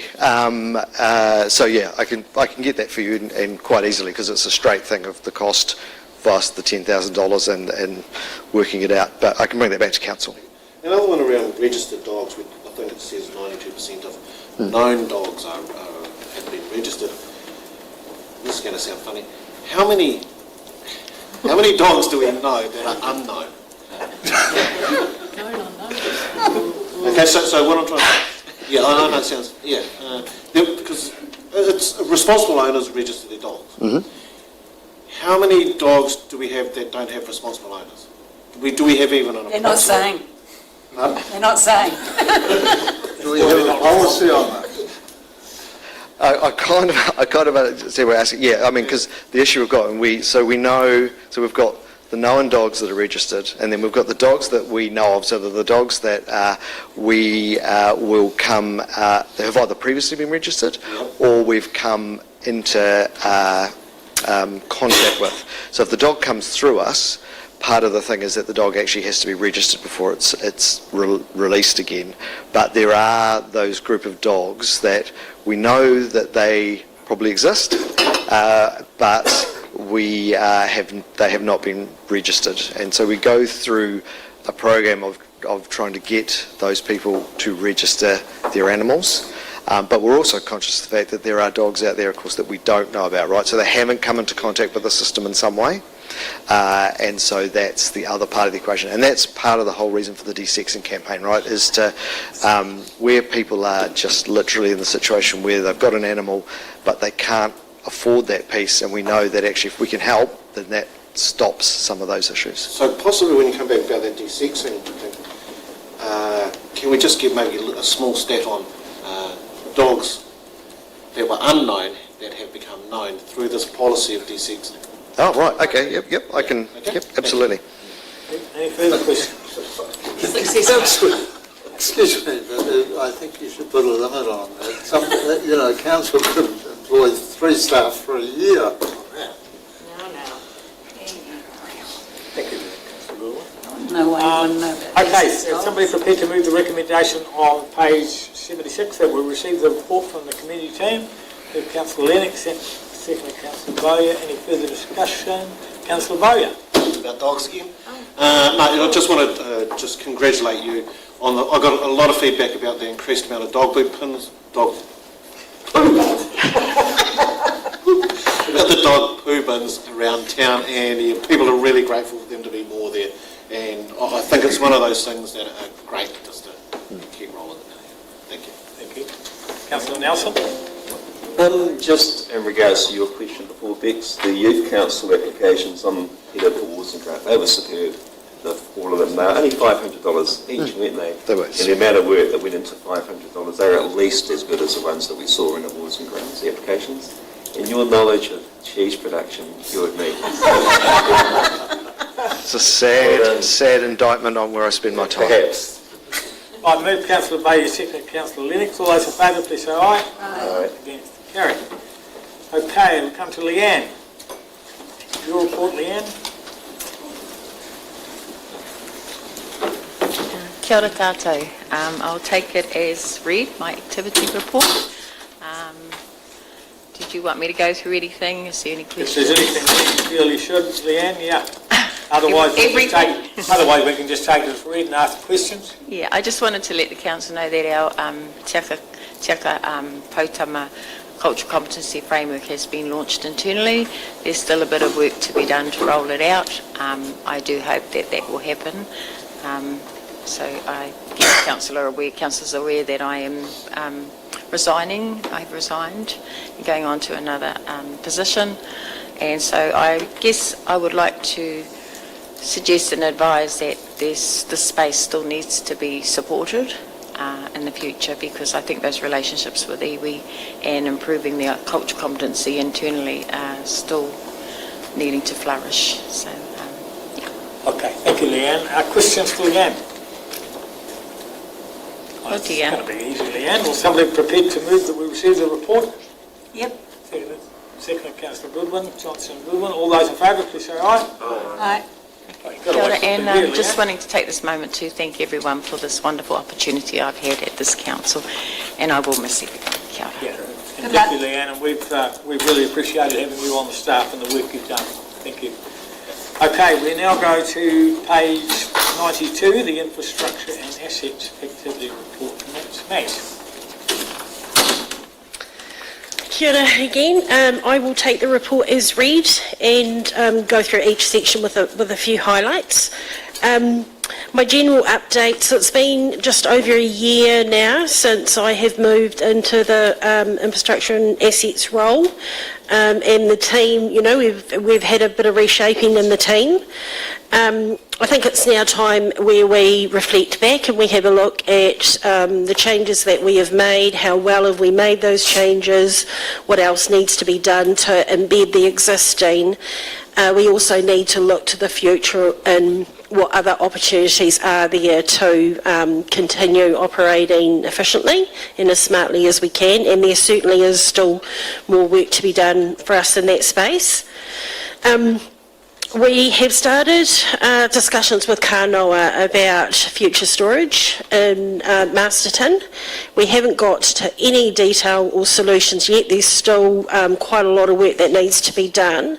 We'll be regrouping next week to have a bit of a workshop where we do some brainstorming so that we can just try to get some clarity in our own minds around what we need for Masterton, but then what might be a regional, something useful for the region, including irrigation, farmers, etc.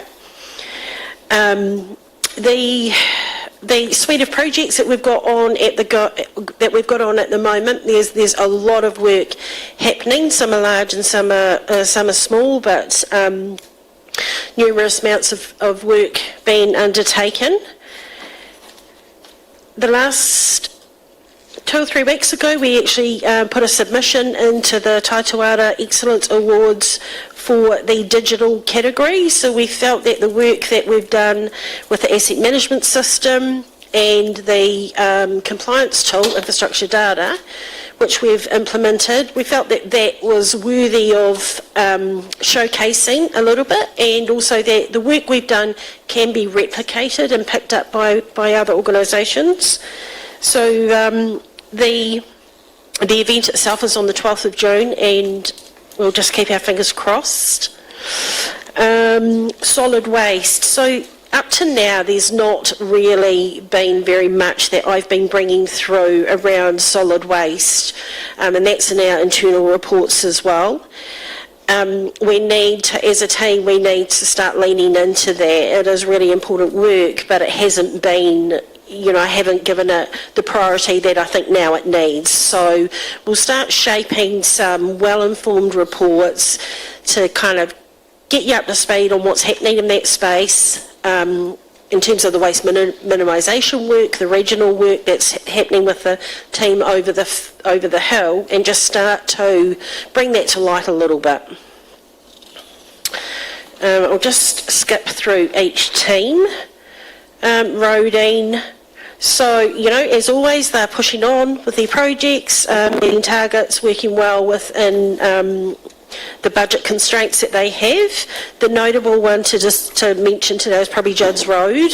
So, we made some really good inroads with the steering group there, and KiwiRail have agreed to the proposed solution of keeping it open. It's not the ideal solution, but it's certainly a long way from having to close the road. We're going to bring a paper back for you to consider some kind of temporary signage that we can put up there. We understand that there currently is a risk around stacking, so we will address that with some temporary kind of solution. utilities. So there's a lot going on in utilities. If you've read the paper, there was sort of too much for me to try to get on one page, but the district metered areas, we've got the draft report back on that, and the indications are that we could carve the district up to kind of 6 zones. That's really exciting because going forward with the meter project, this is really going to help us understand, what leaks we've got in certain areas. We can isolate certain areas of the network so much better. And part of that work, it's been discovered that there are a number of valves that are actually broken open. So what that means is when the team go out to make a shutdown, they have to make the shut a lot wider than what they normally would. So a lot more people are affected. So there's been some really good other findings from that work. But once we've got more detail around what we think we should actually push through with, we'll bring a paper back on that. Nekau Reservoir, that's pushing along really well. The Opaki water race, so we had that direction from you all to work to assist the committee with their application. We are starting to do that, and we're going to bring a paper back where we formalise that. I'm just cognisant of some risk that council could be carrying around that, so I want to surface that. But we have, by all accounts, started the work with the committee.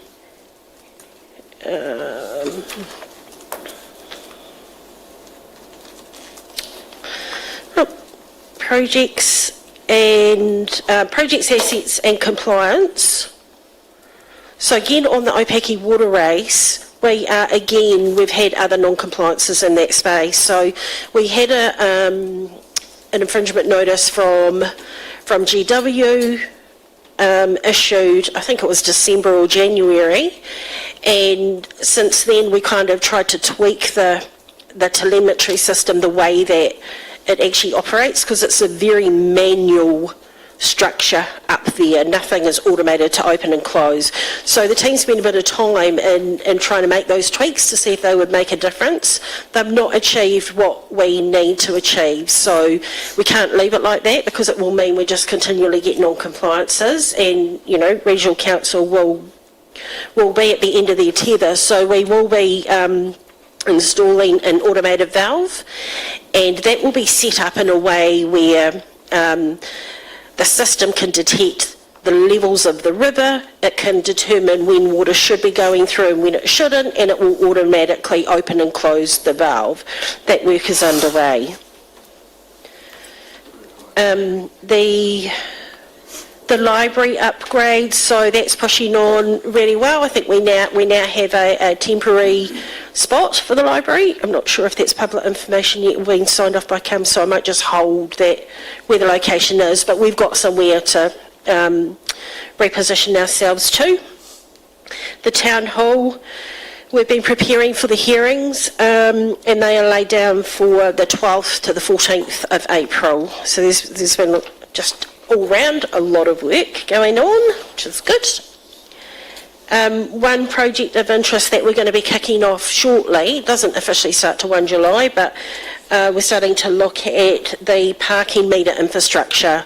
So that is a 25-26 project. We're starting to actually look at solutions and technology and processes in that space. Facilities and open spaces, a lot of BAU and a lot of general upgrades going on around the place. There feels like there's been a little bit of an increase in community engagement around different things needing attention, which is starting to make me think, have we got the level of service right, or do the community really understand that the level of service is what we're currently funded for? I'm not sure what the answer to that is yet, but just something to think about there. I'm happy to take any questions. Okay, questions from Ash. Stella, Councillor Lennox and Councillor Johnson. Thanks, Maz. That's awesome. Awesome report. Love it. I've just got one question. That is around the Waiata House HVAC system. Would it not make sense to put a pause on that, given that we're going to do this other extension work to Waiata House and bundle it all into one? Well, on the face of it, you'd think so, but the extension is actually completely separate. So it's not like we're going to end up with, or we could end up with one HVAC that does the whole, the existing bit plus the new bit. Yeah. Cool. Yeah. So we're just working with the base that's here currently and then mostly, okay, cool. That's good, thank you. Yeah. Yep. Councillor Johnson. Thanks, Maz. Okay. Water storage work, very exciting. Yes. Yes. You mentioned Judd's Road. Yes. My first question is, as we know that there's a risk already and we're addressing it with a sign, could you give me a time frame on that? Oh, I think we'll bring that back in the next council meeting to the next. Yes. For obvious reasons. Yep. The second thing is I'd like to thank staff for the resolution of the compromise we've reached with Kiwi Rail and Waka Kotahi were involved as well eventually, and the steering group, but also particularly to thank Kane, our roading manager, for the work that he did on the steering group. So if you could pass thanks on to him. So for those of you that know Kiwi Rail or don't know, Kiwi Rail has agreed to inbound access only from Namatawa Road. There won't be outbound access from Namatawa Road. So we have recognised, and we've been very vocal on this, that it will put pressure on the High Street end, and that's why Waka Kotahi became involved in the discussions. But that's going to be like a living, ongoing discussion, and they'll monitor whether it does put extra stress on the highway, but at least we're keeping the road partially open, which is a compromise. A hard-fought one, actually. Sorry, my questions. It'd be great if elected members could go to the animal shelter for a tour when it's a bit more ready, interesting. The other thing is I'd like to congratulate staff on the open day at Hood, and I'd like to get an idea of the interest that we're getting on the new hangar sites. Maybe that could come back in a separate report. And I also just wanted to ask, are we able as elected members to attend the town hall hearings? They are open to the public, yes. Terrific. Okay. That was all. Thank you. Well done. Okay. Councillor Bowyer, Councillor Lennox, Councillor Goodwin. Yes, thank you for your report. Just commend you on your year's service. I think has been very good for this town. Three things I'd like to talk about. The water tank at the golf course, this just seems to be a never-ending item. It's been there since I first got elected. We've been purchasing this land for 2.5 years. So it would be nice, hopefully we can, under your guidance, we can get a little bit further along. Really good to hear that we're assisting the Opaki water race. And my question is, I notice under the buyout of the 3 Tanui properties affected by Cyclone Cap, a preferred contractor has been engaged to remove buildings and clear the 3 sites for land disposal. Can I ask why possibly it would be cheaper just to put the land up for sale as is where is? I can't recall the specifics, but I think those actual buildings are like condemned. Yep. So from memory, who do I have? Oh, no, I don't have that here. From memory, we constrain from actually selling them as habitable buildings. But I'm fairly sure the team would have done their due diligence. I could probably help with that. The requirement around the buyout process was that the council demolishes the building. And so we've demolished or removed it and then dispose of the land to neighbouring landowners. So it can't be built on again. It's in the flood zone. The 3 of them. So we talk about, when we talk about clearing the site, we're just getting rid of those buildings. We're not cleaning it up and trying to make it look $1 million, are we? No. No, because this stuff's flood prone. No one's going to want it. So. Prime real estate. For a fish. Councillor Lennox. Bella? Councillor Lennox. Oh, me, sorry. Oh, no, did I put my hand up for a question? I apologise. Okay, Councillor Goodwin. Just on the roading, there was, when will Kane come back with the updated costings on the underspend? We're only doing 1% rehabilitation and 5 to 7% renewals as opposed to NZTA's target of 2% and 9%. He did put out a report a couple of months ago saying that he would have the figures for that in 2 or 3 months. Oh, was that the cost to achieve NZTA's level? Yes. Okay. Yes, so I just wondered. I'll bring that back. So if that's hopefully getting close, if you just bear with me. The water renewals, it just says Pownell Street to Hillcrest Street, 702 metres. It doesn't quite make sense. Because Hillcrest Street junctions with Pownell Street, doesn't it? Yeah. Yep. So I'm just wondering where it's not urgent, you can come back to us, 700 metres, it's just confusing. Oh, sorry, what is your question around that? That It's on project's... page 96. Yeah, the project's been completed. Water renewals, Pownell to Hillcrest, water main replacement, 702 metres, completed. I'm just asking, where is it? It's not obviously on the corner of Pownell and Oh, okay. Hillcrest. But it would probably run from that.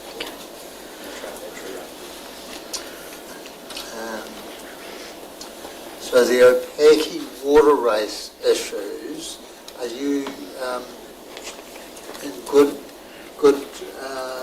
discussions with those people? On good terms. On good terms, is that what you... We are working collaboratively, absolutely, but I'm just making it really clear that we, although our elected members have said please assist, we need to have some guardrails around that, because applying for a consent is a really big piece of work. There are obligations and risk with us doing that. So we've started working with them, and we'll be bringing back a paper in the next meeting to where we're proposing what assist actually means, and I'll be recommending a certain number of hours a month, maybe some funding, so that it's really clear for us what you're expecting from us. Yep, because, maybe it's a bit premature, but certainly in dialogue with some of the members, some of us are of the view that where we have a budget of $1 million on economic development, that money could be quite usefully diverted to this issue. Well, our instruction is to proceed with the closure. That is what we're doing, and we are assisting. And we have a good working relationship. We understand there is some, there has to be some... Signalling what's coming up when Thank you bring you. that Any paper. further questions, Councillor Goodwin? Yes. Councillor Elena, you're next. Thank you. After Councillor Goodwin. The White House extension, am I able to access, I'd like to see that geotech report from the borehole, that you did out there.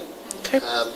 And it's a separate issue actually, nothing to do with White House, but I do believe anyone with those seismic, they cost quite a bit of money, and they actually help everyone in the town. And myself and others have paid for them. And it would be good if there was a site where people could donate those reports, so that if the neighbour wants to, do something, they don't have to go and drill their own hole. So just sort of chuck that one out there. What? Right, Uh, Councillor Elena is waiting. yeah, just be Meeting finishes at 1, anytime. Oh, no little dreaming, thanks. Oh, thank you, Councillor Goodwin. Councillor Helena. Yeah, thank you, Mr Mayor. Thanks, Maz. I just want to acknowledge you that with the portfolio that you've inherited to lead or allocated to lead, fraught with historical issues and dramas and some significant new stuff. So, I appreciate some of these extra things that we're asking you to look at. One in particular, I just had a meeting with mayors and others yesterday and just want to thank you for the direction and leadership you're going to bring to the WMMP process. But my second question and main question is around the Ōpaki water race. The automatic valve you talked about, I'm just conscious of some of those properties there relying on that water. Is there any risk of their water supply being shut off? And if so, will there be some sort of mechanism to let them know that that's going to be the case? There possibly is risk, because the purpose of installing the valve is to make sure that we remain compliant with the conditions of the consent. It's a good point. I'll have a chat with the team and the committee about that. The race often runs dry and, there's no guarantee of supply, but I'll pick that point up. Thank you. Councillor Tutor. Kia ora. Congratulations on your year's service. Thanks. Under the roading report, you've got a street diversion. Could you tell me where that is and why it has to be diverted? We have Kane, can you talk to that? Sorry, you have to what's the street diversion in relation to? Oh, no, stream diversion. Oh, stream diversion. Okay, yeah, sorry. Come up here. Yeah, sure. So that's a Gabriel emergency site that we lost part of the road due to the river eroding and undercutting the road. So we're having to divert the stream away from the road, which I think it used to go in a certain direction anyway, so it's been altered. In order to do that, we had to get a resource consent to divert it back towards the river, to take it away from the road so it's not undercutting the road anymore. Thank you. Sorry. That's right. I have two more questions. Under the storage of water, yes, you spoke about we. Do you mean we, the councillors, or we, the officers, or? Well, I'm actually still working that out, but the beginning of the we is council officers and iwi, and it may include a couple of people, or Councillor Holmes, from the Wairarapa Water Resilience Project. Very early days, but we'll keep you posted. And with regards to water again, what checks? There'll be a box, they can lift the lid, and the water meter will be visible. Yeah. Well, the thing is that I asked my husband to check if our water meter, and he checked it. He said he couldn't see it. So I'm wondering if I wanted to check, could I ring up? And You can ring. We'll come back to you on that. So anyone could. Thank you. Yeah, anyone can. I think Councillor Holmes. Congratulations, Naz. Another 24 years, you'll have a gold watch. I was going to ask the question about the stream diversion too, but I just wonder, with the Apaki Road water upgrade, it seems to have been going, yes, being dug up again. Can you just explain what's happening, please? Is it just a complete water renewal? Steve, would you like to talk to that?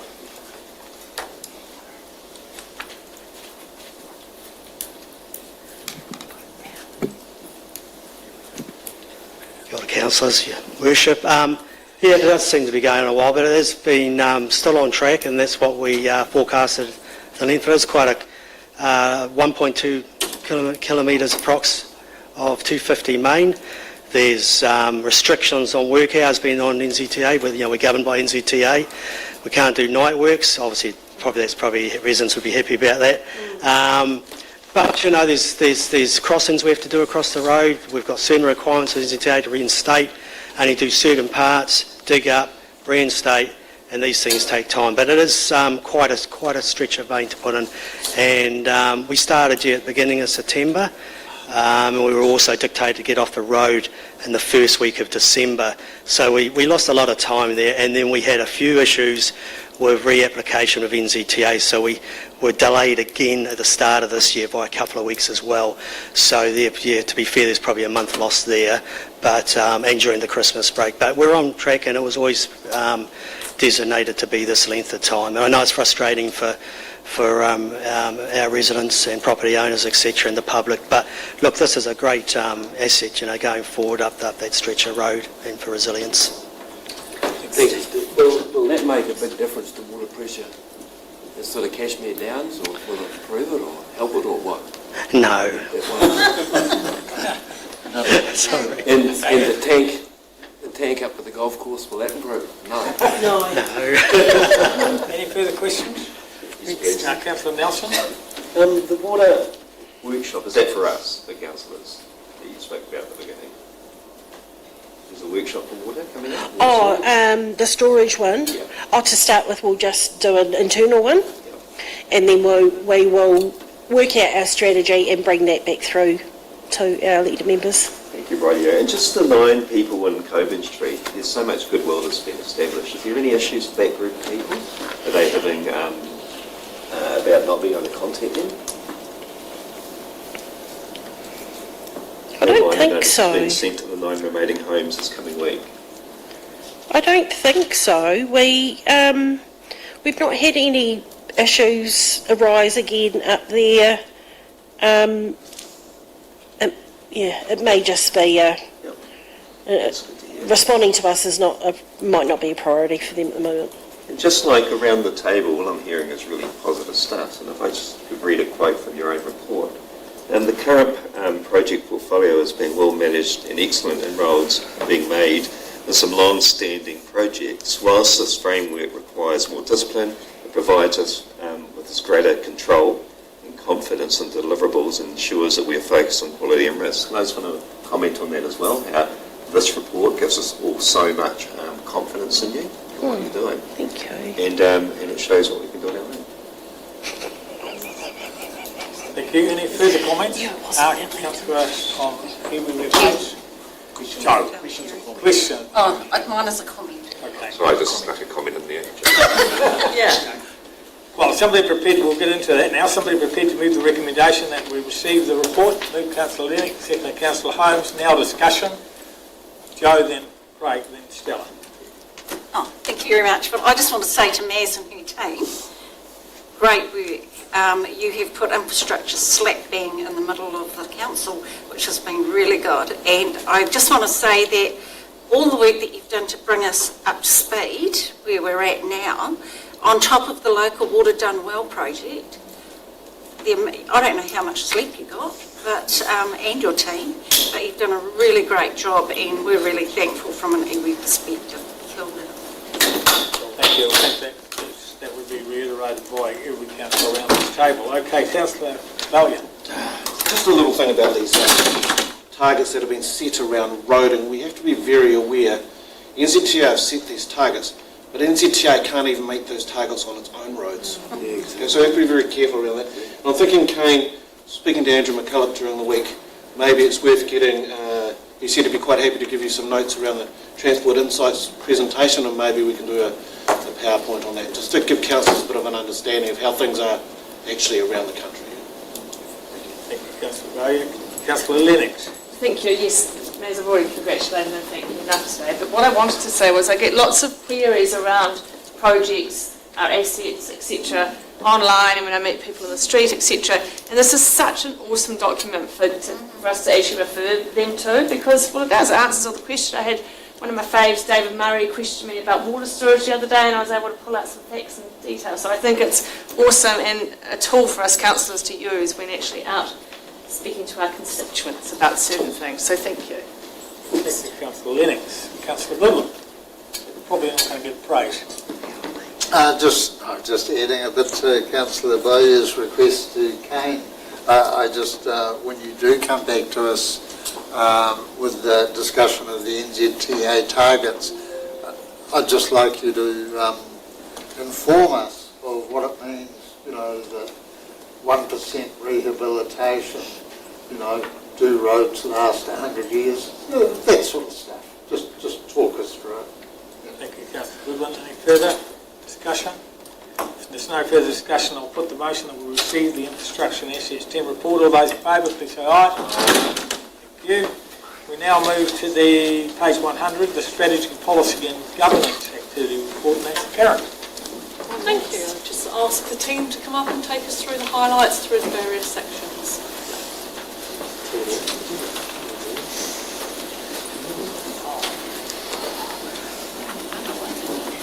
Kia ora koutou. It's our team's turn to have everybody come and speak to their section of the report today, which is why there's a number of us standing up here. I'll just start with talking about the first section of our report, which is around the strategy and national sort of context, what's happening at the moment. Probably the key thing to highlight is the RMA reforms and the fact that the government last week released their blueprint for the future of that reform. That signals their intent to introduce two new acts, the Planning Act and the Natural Environment Act.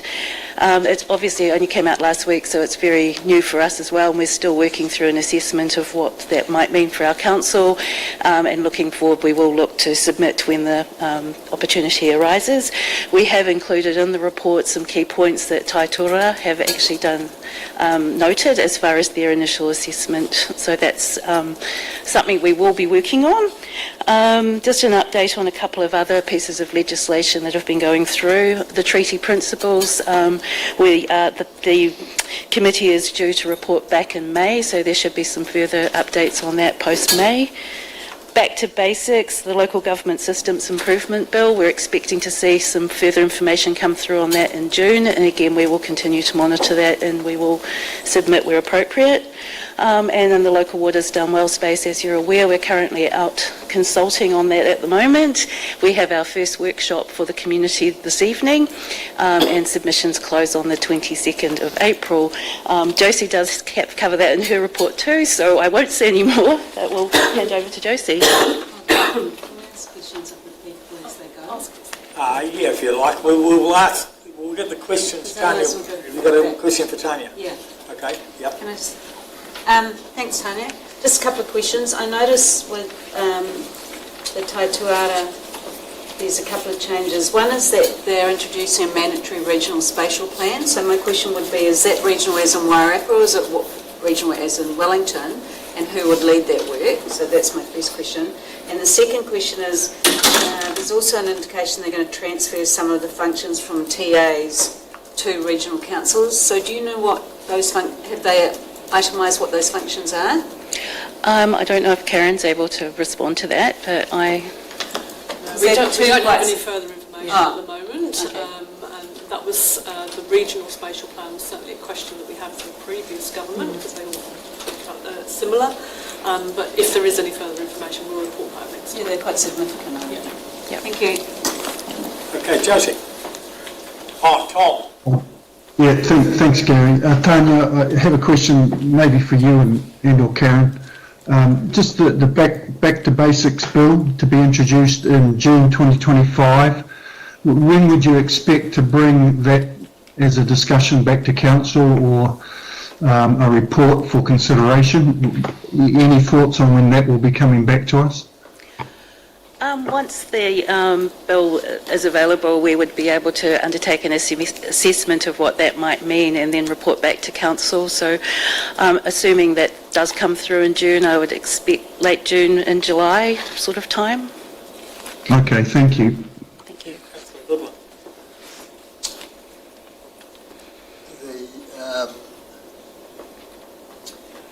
You mentioned there'll be more prescription and standardisation, national standards, nationally standardised land use zones. I just wonder if you could expand on that a bit.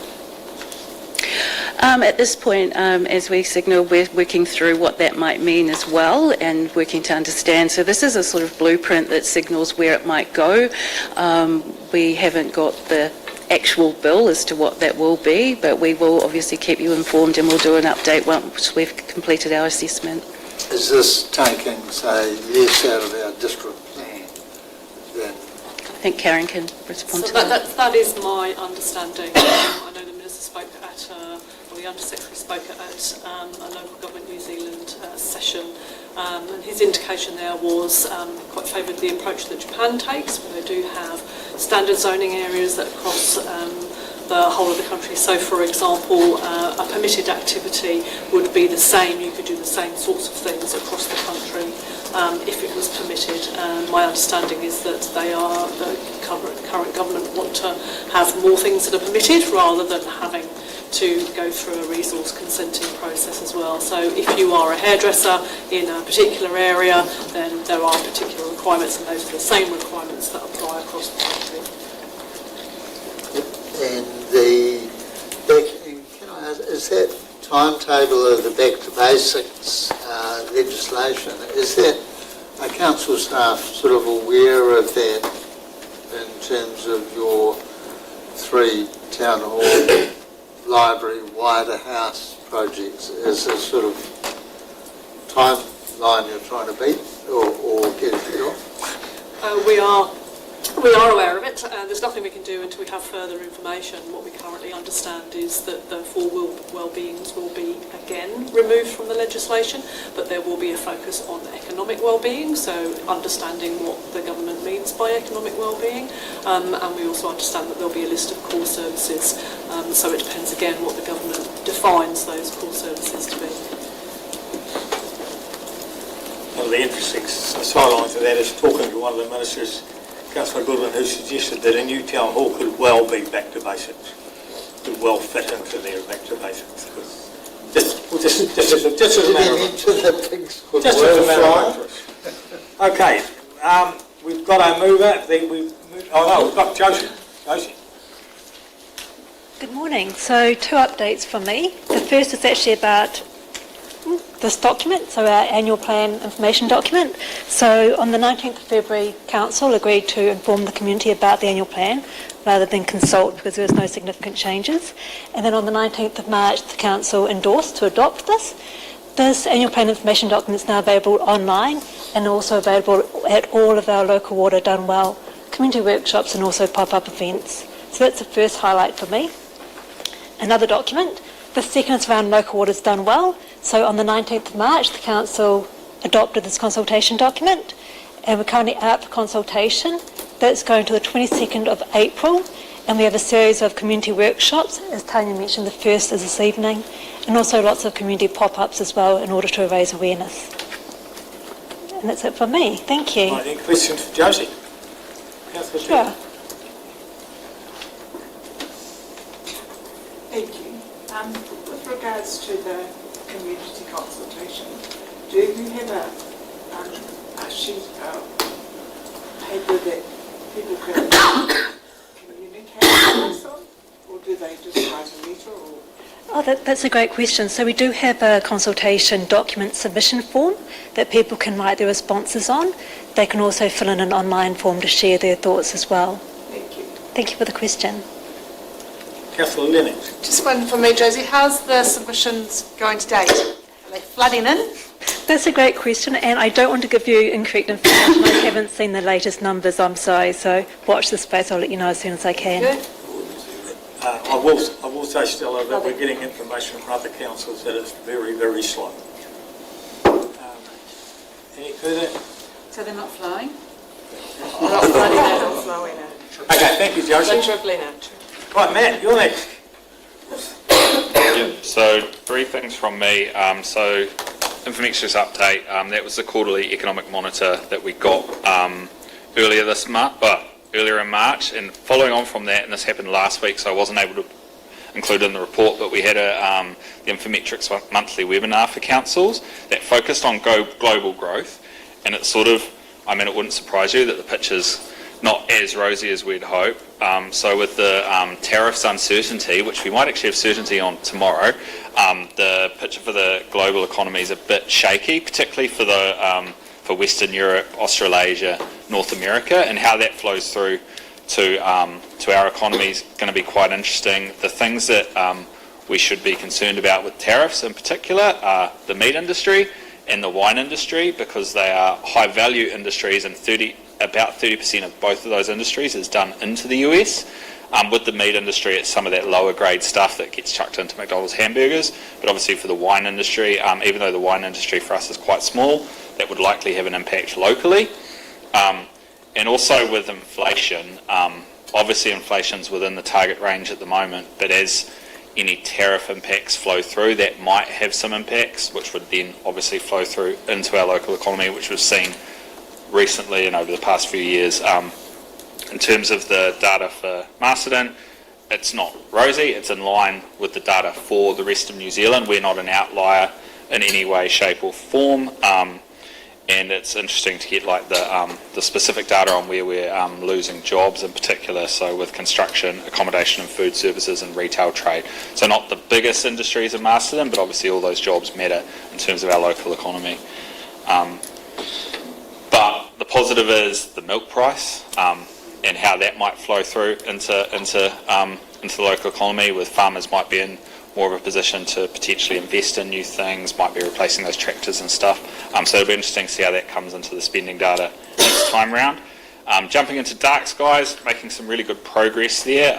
As I say, the mapping of the lights, our lights, is almost complete. So worked with the GIS team on that. So we've actually we can see on the map where all our public lights are. They have photos attached to them. They will soon, once we've done the night time, they'll have the light readings and things like that. So that's a really good asset, one for the dark skies management plan, but also for our asset management plan as well, to have where all those lights are, the types of lights they are. On that, we've had there's been a request to the facilities team for a change to the security lighting at Memorial Park. It's not that effective. We're taking that opportunity to pair up with some climate work and some dark skies work to investigate improving that lighting, making it more secure, but also less emissions from that lighting, and also dark sky compliant. Tomorrow night here in Kiwi Room, we have the first session of the dark sky capability course. That's been delivered by Sam and Hari from Milky Way Kiwi out at Ponatahi. So that's 18 Masterton businesses. We've got 24 people coming to learn about the dark skies, the opportunities. Guest speakers tomorrow night include Graham Murray, who was one of the drivers behind the Tekapo Dark Sky Space. And they've also got Professor Philip Gardner, and he's interesting because he's actually a sleep scientist, so he's going to be talking about it from that wellness side of things as well. We have a second session in 2 weeks' time here, where people are going to learn about equipment and setting your business up to be dark skies compliant, and those businesses also get a site visit from Sam and Hari. And they have a session up at Milky Way Kiwi as well. And another thing on dark skies is we're about to start setting up the light meters to record the darkness of our sky, and we're going to do that probably in conjunction with local schools. So actually harangued Councillor Nelson this morning, but the plan is if we can set those up at local schools, we can engage schools in doing the dark sky data reading for us, and because of the location of our schools, we can sort of cover the district quite well while having it at schools and using that education opportunity. So that's sort of the dark skies update, so we're getting good traction there. As we head into daylight savings, we'll be starting to get out and do those nighttime light readings as well. And the final thing is just quickly, and this was uploaded for you yesterday, but we were invited quite short notice to submit on the Greater Wellington Regional Public Transport Plan. The submission attached, so we sort of reiterated some points around public transport that you'd be hearing from our community. So ensuring that we have access to public transport in Masterton, and the public transport we have available actually works. We know there's issues with our train commuters at the moment, in particular, with not knowing when the trains are going to come, if they're going to be a train or a bus. So just highlighting that any work on improving the network needs to make sure it works for everyone in the Wellington region. There was a proposal around park and ride, so just clearly stating that that's not necessary in Masterton to manage demand at the car parks. And actually, if you're looking at park and ride, you need to be working with councils to make sure that's not affecting the nearby residents. Proposal around pets and dogs on public transport, so just making sure they're aware that taking all users into consideration, and also making sure they're undertaking their responsibilities under the Dog Control Act, and also with a phase out of cash on board on buses, recognising that that's challenging for different parts of the community, and also in Masterton, if they're trying to move us onto Snapper or another payment system, making sure that the facilities for people to use those payment systems are there. We don't have many Snapper outlets in Masterton, so it can be challenging for people to even top up those cards. So just making sure any work in that space takes into account our communities. So that's kind of, that. Okay, questions for Matt? Councillor Goodwin, Councillor Dean, Councillor Tudor. Just, you'll be aware that on Monday there's a Zoom with Infometrics on the latest data. I got an email about it. So I'm just wondering if that, will that be, can council keep that Zoom and put it on its website or something and make it available to members who missed that, or members of the public even who want to see it, is it? So I think the challenge is, because it'll depend on what that webinar is provided for. Some of it's subscriber-only services. Where it's available for the public, it ends up on the Infometrics website as well. Oh, okay. So it's just making sure we meet the conditions of our subscription. Yeah. But if it's for councillors, can it be put somewhere, I don't know, on Stella or whatever, where it's freely accessible? We can look at doing that, yes. And in the mapping of the lights, I won't mention who it is, but there's a car place has put up a couple of lights just in the last few months, and from 300 metres away I can read a book at night by it. Is there some, they've been made aware of it. I have no doubt that they will take action. But, is there any communication gone out, they blame the electrician, to the electrical trade, for instance? That's a really good question. So about what is coming and what not to do. Yeah, so we're working, the three councils are working with the Dark Sky Association. We're about to the Dark Sky Association are about to lead an educational program to sort of deal with that issue, because that is something that's coming up. There is going to be a session that Carterton and the Dark Skies Association are putting on for businesses out at Wainawa coming up. We will advertise that for local businesses as well, basically teaching them about things they can do to improve their lighting. Obviously that lighting, it won't stop us getting Dark Sky Reserve status, but it would be an area we would look to improve. So more educational resources are coming. But not only, I just wonder if, I hear that there'll be places people can go, but will there be some communique, and that I assume it's normally our electrician who is putting in lighting, to try and blitz them across the area? Yeah, so there's going to be a focus on architects, builders and electricians, those trades, because... But especially electricians. Yeah, there's some houses just up the road from me in South Road that have some outdoor lights that for some reason also point upwards to the sky and not downwards, newly installed, so it's that sort of education. Okay. Thank you, Councillor Bill. Councillor Tudor?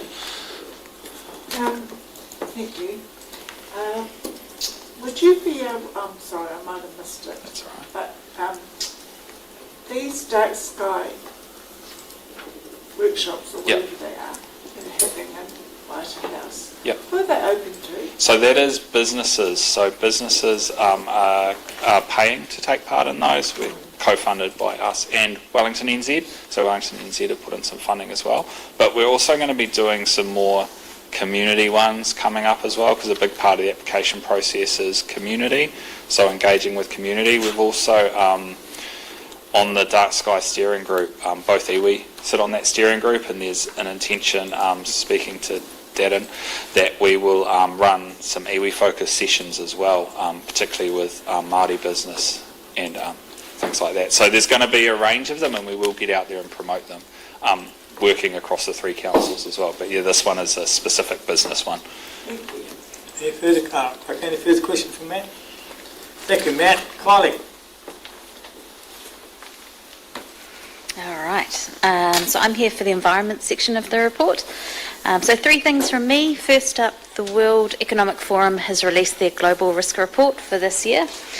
It highlights that, unfortunately, environment risk is holding its ground and taking out the top spots on the risk register still. So 5 of the top 10 risks for the next 10 years are environment risks. Secondly, I've included some photos of the Gold Coast beaches after Cyclone Alfred, just for awareness around what beach erosion can look like after a severe event. And then finally, I've included a copy of the regional greenhouse gas inventory. So this looks at both the region and Masterton district emissions, and it compares the financial year 23-24 with 2018-19. So in that, it talks about how the stats are trending downwards, which is a good sign. It would be good if the trend line was a little bit steeper. But from a regional perspective, there's been an overall reduction in greenhouse gases by almost 7%. And then for Masterton, the Masterton district emissions have reduced as well by just over 9%. So what that kind of boils down to is Masterton has the second highest number of emissions of any district after Wellington. Unsurprisingly, our agriculture emissions dwarf all of our other sectors, and they're responsible for almost 80%. And lastly, it is worth noting that our transport emissions are down 24%, which is quite a win. But this could be as well a little bit due to the post-COVID effect, because we're having more people working from home, and aviation and marine emissions, or our share of those, are also down as well. Okay. Questions for Kylie? Councillor Goodwin, Councillor Hunt. Just wondered, is possibly pushing it a bit, but the Masterton we've looked at what we're doing to get out of our polluted shed. The air shed?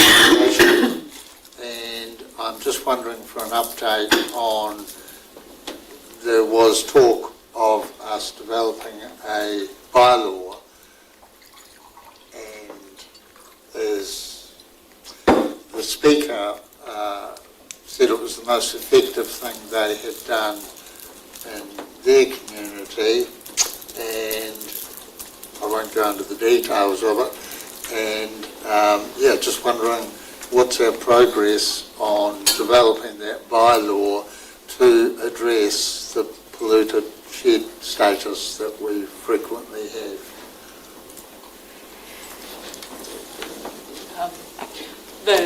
There is no plans to develop a bylaw around that, but what we had discussed after we had the presentation from GW on the work we can do there, what work that we can take forward together with GW, given that GW are the regulators, within our forward work programme, and then we will be bringing that back. And I'm looking at Tanya now, I'm thinking at maybe the next couple of meetings' time, and how we can incorporate that. But my recollection from the previous meeting is that we would not be looking to in any regulatory space, and we would also be not looking to fund a great deal, given that it is Greater Wellington's jurisdiction. I must have, I don't know what was going on, but I had quite the opposite impression that we were interested in developing that bylaw, and that's why I asked the question to wonder how the work was progressing. And so I'm surprised that you expressed that like that, because it was with you that I had the first conversation after the presentation. That was my distinct impression, that we were going to look at that. It was simple, it wasn't expensive, we could add it to our list. Others have done it, we can copy it. It was a lot of things going forward at the time. Thank you, Councillor Goodwin. Councillor Hunt. Riley, could you please tell me what stationary energy is, please? Yeah, so stationary energy is energy that's used not for transport purposes. So things like heating boilers or using natural gas for your hobs, electricity, transport and distribution emissions, that kind of thing. Because this report on the region is very good, to be quite honest. Yeah, it was done by ACOM. And our waste, everything is coming down. there is the agriculture side of it, with the trees being planted and the probably 100,000 stock units that have gone. I thought this would have come down more, to be quite honest. How do you define these things? That's what I'd like to know. In what way? How do you make these comparisons? Like, I just don't know how you do it. You can't go out and Can't count the sheep. just pull a figure out of the sky. I'm sure some of that's been happening over the years, but So AECOM are the ones that put the report together, and they look at, they've got figures that they access. I don't have the details on where they get the figures from, but they'll be looking at, I imagine, a combination of census data and other. I can find out. no, but basically, in a nutshell, it's a very positive report. Yeah. Thank you. Councillor Helena. Yeah, thank you. I just want to comment on the greenhouse gas emissions. Good to see some progress there and reduction, but kind of horrified to see where we are as a region. And I'm just wondering, is it possible for someone to compile a list of regulatory actions we as a council can take to influence the reduction of greenhouse gas emissions? Yep, we can have a look at it. I'm not sure. I'll have to get some advice on what's appropriate for local government compared to central government and how that fits together, but we can certainly look into it. Yeah, because apart from being positive and promoting, good environmental practice, what are our tools? And if we don't have any, well, what's the point of the report? Yep. Thank you. Thank you, Tom. Any further questions? Somebody prepared to move? Oh, no, wait, Nate.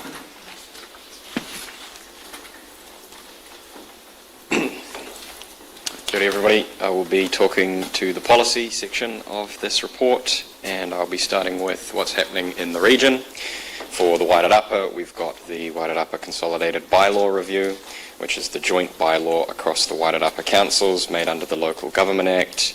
There's lots in there. It regulates activities in public spaces, keeping of animals, cemeteries, water infrastructure, that sort of thing. The Wairarapa Policy Working Group has been overseeing the review, and on the 20th of March they reviewed the draft bylaw and statement of proposal. The Wairarapa District Councils will consider adopting the material for community consultation in April for South Wairarapa District Council and May for Masterton District Council and Carterton District Council. Community consultation is set to open mid-May with hearings and deliberations in July, with a final adoption targeted for that August 2025. To move to the Masterton District now, we've got the Masterton Dog Policy and Control of Dogs bylaw. The review is currently underway as required by the Dog Control Act 1996. Consultation has just completed. It ran from the 21st of February to the 21st of March, and I'm very pleased to announce that we received 135 submissions, and there was lots of great feedback in there. There's lots to consider and use for us. Going forward, we'll be having the hearing committee, which has a session scheduled for the 9th of April, and then of course deliberations will take place on the 30th of April, and right now under the Dog Policy and Control of Dogs bylaw, there are 5 people scheduled to be heard, all of whom have very interesting submissions, and it will be a good thing to hear from them. The opportunity for the community to have their say was widely advertised. We had direct emails, letters, key stakeholders were engaged. There was registered dog owners, posters, social media channels, radio, and traditional print media. Next up is the Masterton Dangerous, Affected and Incendiary Buildings Policy. This policy is aimed at the dangerous, affected and incendiary buildings which have the potential to cause harm to people or damage other property. Consultation ran concurrently alongside the dog policy and received 15 submissions. Key stakeholders such as MBIE, iwi entities, Heritage NZ and FENZ were informed of the consultation, and similar to the dog policy, hearings and deliberations are set for the 9th of April and the 30th of April respectively. Next up, we've got the Masterton Alcohol Control Bylaw, so work has started on that. The bylaw is created under Section 147 of the Local Government Act and was last reviewed in 2018. It controls alcohol possession and consumption in specified public areas. Just what the law is currently, there is a current permanent alcohol bans in the Masterton CBD, the skate park, Queen Elizabeth Park, and then there are temporary bans enacted during holidays in coastal areas. Staff are currently conducting research in consultation with local police and looking at internal data. Regional public health restructuring has impacted the data collection so far, and a draft bylaw and statement of proposal is anticipated for Council's consideration in June. Community consultation is targeted at this stage for July, with final adoption by Council in August. Thank you. Okay, questions for Nate? Councillor Tutor. Thank you for your report. I want to ask you a question about the Lagoima.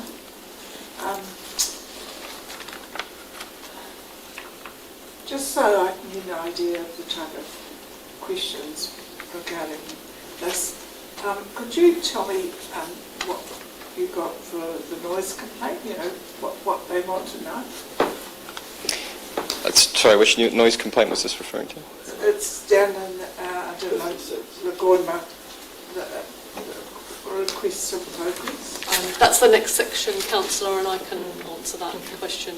Oh. That's okay. Should we, I'll get on to that. I could try answer it if you want. Sorry.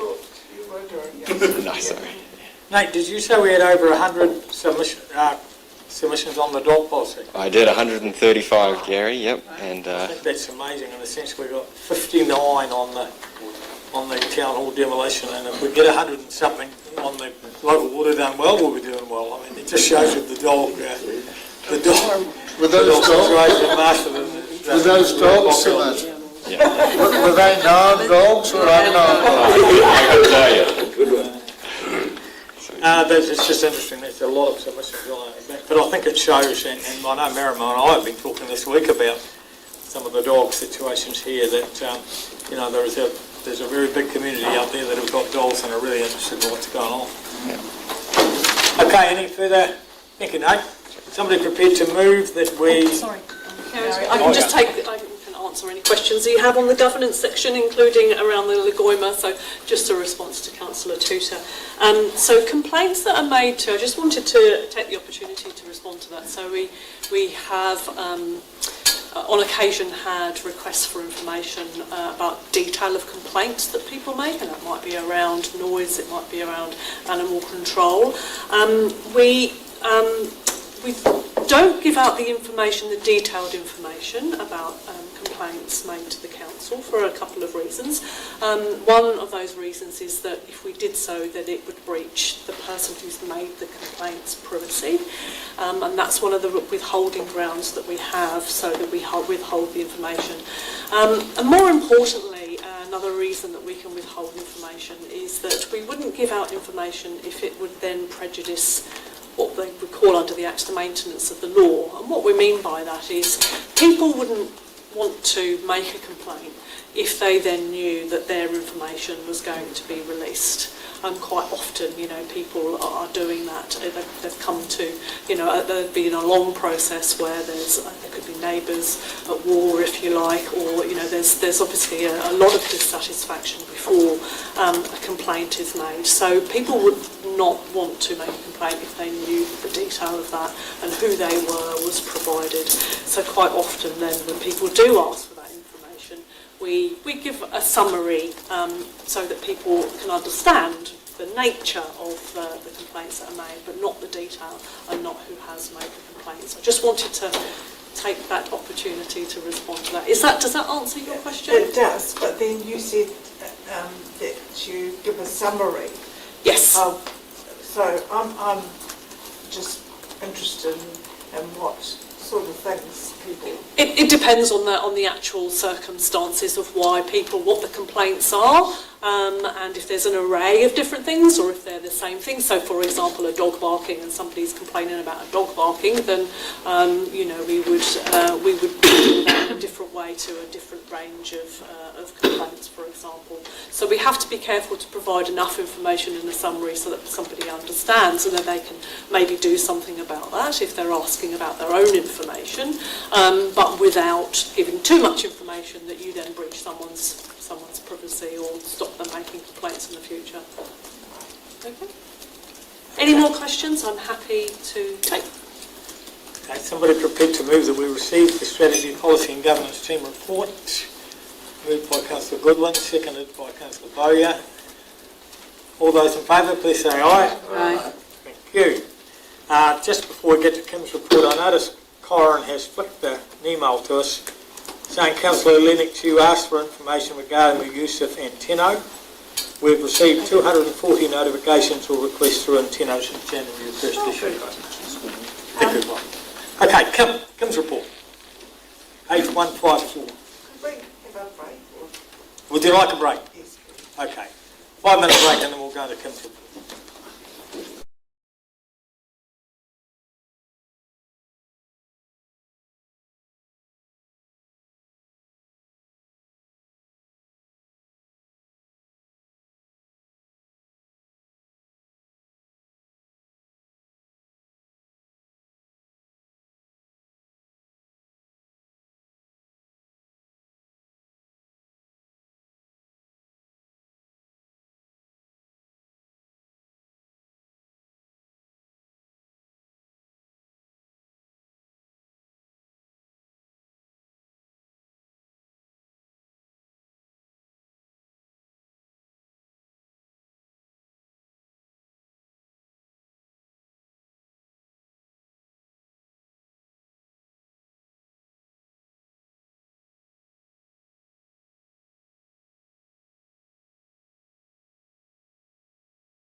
we resume our meeting with the Chief Executive's report, which is on page 154.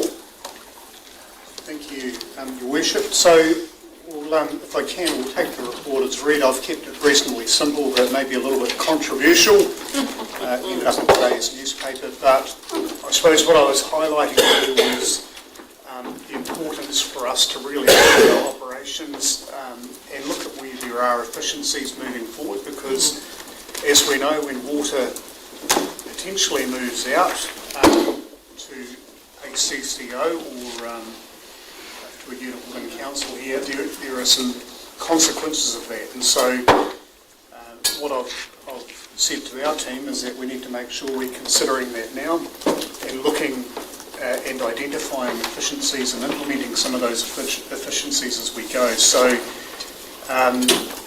the team's responded very well to that, and I suppose the challenge there is we need to look after our own backyard first before we worry about, I suppose, amalgamation. That potentially is something that could occur not just with our councils but with many councils across the country, and so we need to be mindful that that is an option, but first of all our main focus should be on looking at what we can do ourselves to address efficiencies. And so those efficiencies might come in different types of forms. So it could be levels of service that we either reduce or we stop offering. And those are some decisions that will come back through to the council to make. There won't be decisions for me to make specifically. We'll make sure that we bring a report back to council for consideration of where we think some savings or efficiencies can be found. And as I've described in the report, there's around $1.7 million of efficiencies that we need to find. And the efficiencies just aren't water related, so it could be a haircut really across the board. It could be that we need to generate more revenue or bring in incremental revenue to offset the 1.7 million. I have gone line by line, which is a bit extreme, through every role here, and we are running pretty tight, very tight in fact. So it's not necessarily in the labour side of things, but I think we still need to consider that through attrition when people move on, whether or not we fill those roles, but it's more about levels of service and whether we can consolidate in some spaces. So I will bring a separate report back to council on that, and we can discuss that further. When will that be roughly? I would say probably in the next 3 months, because we want to work out the direction of local water done well before we jump the gun. But that doesn't mean that we can't do that thinking now, and we need to be very open-minded to what that might mean. The other thing was here on my report. Sorry, I just lost my report. Closed my report. I've got it here. So it's local water's done well. We've sorry about this. Economic development. So I have had a discussion with the general managers from both Destination Wairarapa and Business Wairarapa on potentially a way forward from the presentation they did at Combined Council, and I'd like to discuss that separately with Council on their views moving forward. It's probably not for today, but I'll circulate some advice to you probably in the next day or so, just on some early thinking of economic development, and then maybe we can regroup next week and talk about that in a bit more depth as to their proposal. I think that's probably all that I've got, but I'm very happy to take any questions that you might have. Any questions for CE? Councillor Tutu.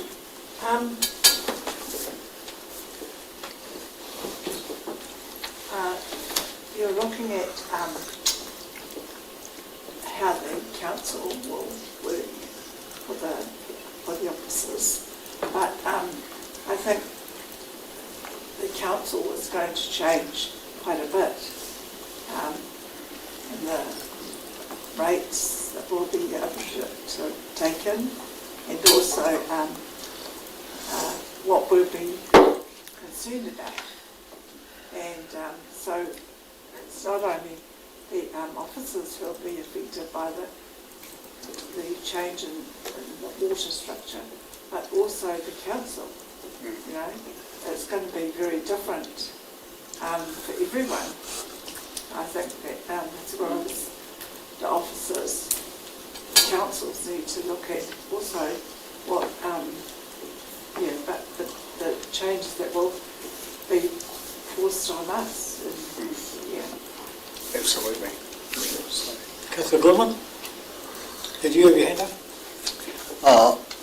Just saying, I very much look forward to those papers coming on us being a bit slimmer as being one of the options. Any further questions? Oh, Tom. Councillor Helena? Yeah, thanks, Mr. Mayor. Thanks for your report, Kim. And, as always, it's great to see that you're looking at efficiencies. One of the things I'm struggling with is the concept of stranded overheads. I did some Googling on the concept yesterday, and it never actually came up as a concept, but stranded costs did. I presume that's the same thing, but I'm just wondering, could you give us some examples of what those stranded overheads might be and what we need to prepare for? Yeah, so there's a corporate component of billing that gets, I suppose, that would get charged to water. But if we no longer provide water, let's say, if that's the outcome in the future, components around things like payroll and HR, risk and assurance, all those different areas, the Chief Executive's office, a component of that is coded towards that activity. And so it's very difficult then when we only have one HR person to then say, well, look, we need to bring that role down to 3 days or 4 days a week, when really it touches on, we require a full-time person to be in that space. So 7 components there. We split, I think probably Dave, you want to talk more about the dollar value of stranded overheads? Might be easier rather than me on that. Just to... I suppose you're right. It's the corporate costs of the organisation, so that the finance, HR, IT, Chief Executive's office, policy team, and strategy and governance. So those costs are allocated across all the activities of the council, so that when we set the rates and we set a roading rate, the roading rate includes a portion of the corporate support for the activity of roading. The waters have a portion of the corporate costs of the organisation is allocated to water, and therefore the water rates and the sewer rates include some portion of corporate overhead. When a new organisation takes over that revenue, the council doesn't have water to allocate overheads to anymore. We don't have an activity to set rates on. So we either reduce total corporate costs by that 1.7 million, or we reallocate those overheads to roading, to dog control, to other things, which means the total council rates revenue doesn't drop by the amount that the water entity picks up. And that's not a situation that we want. We want to plan ahead so that we don't have to absorb those corporate overheads across the rest of the organisation. And so essentially, if we were to do nothing, there'd be a 3% rate increase by doing nothing. So we're saying that's not good enough. Let's really look at what we can do and how we can slim it right down. So the challenge is that those are shared costs across multiple departments, but it's very difficult to reduce them proportionally, given the removal of a significant department elsewhere. Is that what you're saying? That's correct. Yeah. Okay. Thank you, Kim. Thank you. Any further questions, Tim? Councillor Goodman. It's probably not a question, but it's just I've got to point out that the 1.7 million I trust that you'll dwell on in your response to us, that half of that is 850k, which is the cost to council of developing Waiata House. Just saying, that's not a bad start. Thank you, Councillor. Councillor Hart. Mine's more of a statement rather than a question, Tim, I hope you don't mind, but I have to say with the water done well, the work that the group have done has been amazing, and everything's well presented, but I spent yesterday at Charlie's Lane and I was disappointed at the response from people. The first thing that struck me was I couldn't believe how many people that we talked to yesterday lived out of Masterton. That was the first thing that rocked me. And the second one was that, and my concern is that there's a lot of apathy out there. I don't think people really want to get their head around it. They're saying, oh, get on with it, but they don't realise what it's going to be like until they get their first water bill, to be quite honest. So it's just a warning. But the other thing I just wanted to mention, Matt told us about the dairy income. This morning I heard on the radio that the red meat income for the last 12 months, exports gone up 25%, and a lot of that's coming from the Wairarapa. Councillor Holmes, any further? Councillor Joe. Thank you, Mr Mayor. My question is, I guess it's about a consideration when you're reviewing the economic development for Wairarapa for Masterton. You will also be looking outside in the regional area, right? Yes, that's correct. Yeah, since you invest in that area. Yep. Tom, are you still on there? One question? Yes, I got to take it down. Thank you. Councillor Nelson? I haven't read the paper this morning, but is that paper suggesting that you're advocating for amalgamation? Yeah. Look, I support. I think that's an option, and I would support exploring that. However, I think that it's we need to look internally first before we look externally. I think when we start to think about the direction of government and where it might be heading, and it would lead me to think that amalgamation is the next cab off the rank for all councils across the country. So whether or not that occurs, I'm not sure. I agree with your comment about let's sweep your own porch first. Thank you. Any further comments? Come. Somebody prepared to move, we received Kim's report. Moved Councillor Holmes, seconded Councillor Bowyer. Further discussion? All those in favour, please say aye. Aye. Again, carried. Now we have councillors' reports. David, you said that you've got... Yeah, I'd like to give a brief report on the last Wairarapa Water Resilience meeting, which we held last Tuesday. There's a good attendance by all councils, including Greater Wellington, and the iwi as well. I think we've had a year of governance with the group so far, but this year's going to be a year of action, and we started off in a big way the other day with Ron Marks, because he told us about his council's idea of doing water storage, and he had a bit of a crack at us, Maz, didn't he, Masterton, which Maz replied very well. And I think that I would like to, the next meeting, I've talked to Maz and, not Maz, to Yoni, and we're going to just certainly involve the next meeting will be all just on water storage, because that's a part of water resilience, but Masterton's are very much a part of it, and Maz has talked about what we're going to do, taking it forward, water storage for Masterton. But I think that to do it properly, we need to involve Carterton as well, and do it as, if we want to go to government for some sort of assistance with something, we've got to involve them as well. So, but it's all part of the process. Okay, thank you, David. Any further councillors' reports? Yes, I've got a couple. I'll just talk to the Refugee Steering Committee, of which I'm co-chair. I know Corin's report mentioned some things. I'm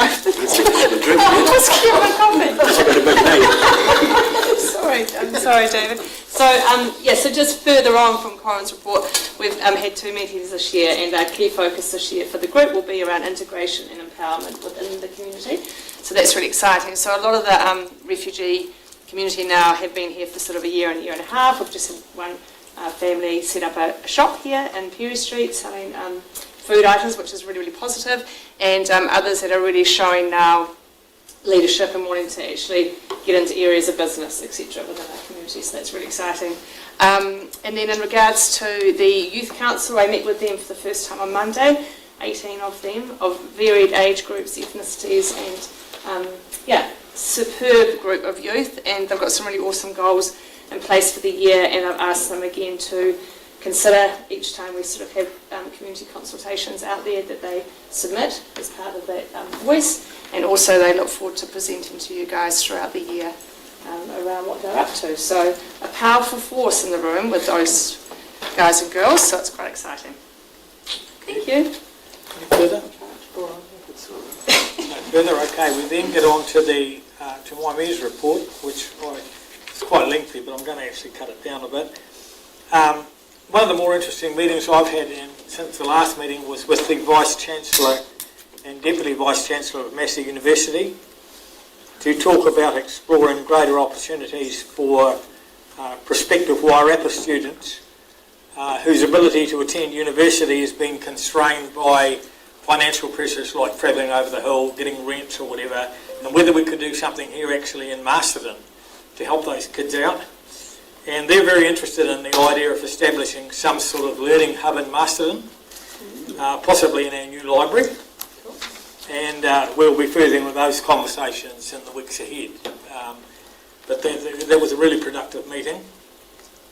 On the subject of education, I also attended the graduation ceremony for Wairarapa UCOL, and there was over 100 of them receiving certificates. Very clear in that there are questions being raised over the future of UCOLs throughout New Zealand. But our local institution, I think, is a very important part of the landscape here, and we need to do all we can to ensure it remains viable. And it's really good to see that they've actually had an increase in the number of in their number of students. I then move on. I was invited to attend a training session and the annual meeting of the Wairarapa Youth Orchestra, which we support by way of grants. And I was just really amazed at the way they put their own mark on some very well-known musical numbers at that meeting. It was just amazing to sit there and listen to them and think that these kids have worked so hard to get where they are. And so really big buzz for me there. Mentioning too the Wairarapa Leaders Social Wellbeing Forum, which we had here last week. This is a forum where Bex goes to it as well, where we have leaders in a number of fields like education, health, social services, police, and they all come round the table here and we talk informally about what's going on in our community. And it was interesting that last week's meeting focused a lot on employment and the problems actually that are being created by the layoffs in the government sector in Wellington. Many of the folk here who are unemployed now are actually very well qualified people who are finding it difficult to get jobs in those areas. And so that's something that's a bit interesting, is that we now don't, the job seekers are not only the long-term beneficiaries, we're actually having people who are really well qualified, degrees and whatever, and they just can't find jobs in their sector. And so that's interesting. On a positive note, we've welcomed 3 new businesses to Masterton just in the last few weeks. We had a food market in Perry Street, we've got a perfume business in the CBD, and a restaurant in Kurupuni. I know that Stella and Bex and others have been to these places too. We've talked to their owners and they're all very positive about what Masterton offers for their particular businesses, so that's really good. And it's also pleasing to see in the latest Trade Me property figures that Masterton is seen as the best place to buy in the Greater Wellington region. Some really positive comments too on Council's support of the Masterton District Brass Band at their annual meeting on Sunday. One of the things that got me there is that they met 78 times last year, the District Brass Band. Just shows you how busy they are. And they've got a junior band that's really continuing to grow, so they're in very good shape. And finally, if I could just mention that we had probably a record 55 recipients at our last citizenship ceremony, coming from 14 different countries. What's interesting there is that we seem to be making quite a name for ourselves for these ceremonies, as we've had something like 150 recipients over the last 3, and many of them are actually coming from regions like the Wellington Manawatu to get their certificates here. And in fact the numbers have become so big that we've had to move away from holding those ceremonies at our local maraes. And at the recent one, we had the Masterton Intermediate Kapahaka group perform, and they were just amazing with their energy and enthusiasm. So our next citizenship ceremony is in July. I also mentioned the Relay for Life, which was so hugely successful at Clearville over the weekend, and thanks very much to the Masterton District Council team that was there. You were certainly noticed. So far the fundraising is $225,000. They're aiming for 150, so they've done extremely well. That was a really emotional, moving experience, particularly for me to see so many survivors walking around there. It just makes you realise how cancer has touched so many people. And just as an ending, I would mention the local water done well consultation. And if anybody's looking in here to this live stream, could you please come along to the workshop we have tonight, 5:30 at Waiata House. It is the first of the workshops. I must admit I'm a little bit concerned that that this is going to be a struggle to get people along to these things, and it'd be just nice to see quite a few turning up tonight. So that's my report. I'm prepared to move that report. Somebody prepared to second? Second, David. Someone else will move it. Hey? Someone else will move it. I'll move it. Oh, yeah, sorry. What about questions? And Second? John, questions? David? Yeah. No questions. Oh, yeah, any questions? Yeah, Councillor Turner. You talked about Massey. Is that Massey and Palmerston North or Massey? Massey and Wellington. Yeah. And what courses do you know some of the courses that UCOL offers? It's the relationship between UCOL and the universities probably could improve, and they realise that. They're looking, the discussion we had was more about courses that would go through and get degrees and would be a bit, if you like, a bit more extensive than those at UCOL. They seem to think that they could work hand in hand with the two. So they're not looking to take over that space or anything like that. Yes, Councillor Mouse? Just with the UCOL thing, I know that a lot of secondary school kids do UCOL programs, and it's probably a big part of keeping them in secondary education, because they're able to do things like trade courses and things like that. And that Massey idea, I think we spoke about it in the last council. I think it's awesome. It doesn't have to be just Massey. If all universities could contribute it, then the isolated kids doing, well, adults now, doing extramural studies is going to give them a community, because at the moment they don't have a community. And if they could get together and all the unis could support it, I think it would be an incredible idea. Yeah, that's exactly that's the idea. It was just Massey that come to us, you know, they sent their high-powered team. You know, I was expecting to see a couple of low-time officials, and they sent their high-powered team up to talk to me, and they're very interested. And Tim, you're right, they're going on down that line. Any further here, Councillor Boyd? Yeah, did when you had that discussion, were Masterton with UCOL and Massey, were Masterton Lands Trust involved? No, this was just it was their request to have a meeting with me. Yeah, I mean, I just immediately think of their whole, one of their rationales for being education, and also there's a facility education house like that we used to run over on Dixon Street. You know, I just think it would be interesting for them to be involved. I know you have connections with them, and the information should get passed on to them, but surely they should be a key part of. Well, the idea of it is that they will come up with some sort of business plan, and yeah, I would imagine that the Lands Trust will be part of that. Councillor Goodwin, yeah. Councillor Tilly. Following on from Tim's topic, quite a few of the universities are involved, and they approached you, Massey. But I'm thinking, we need doctors and nurses in the Wairarapa and nurse practitioners who can write prescriptions. Would it be an idea that instead of waiting to be approached, that you could maybe approach Otago and Auckland and suggest that they might want an outreach program here to deliver that course for doctors or nurse practitioners? Yeah, no, that's no reason why we couldn't, Councillor Tudu, and if that's what the council wants, it would be fine.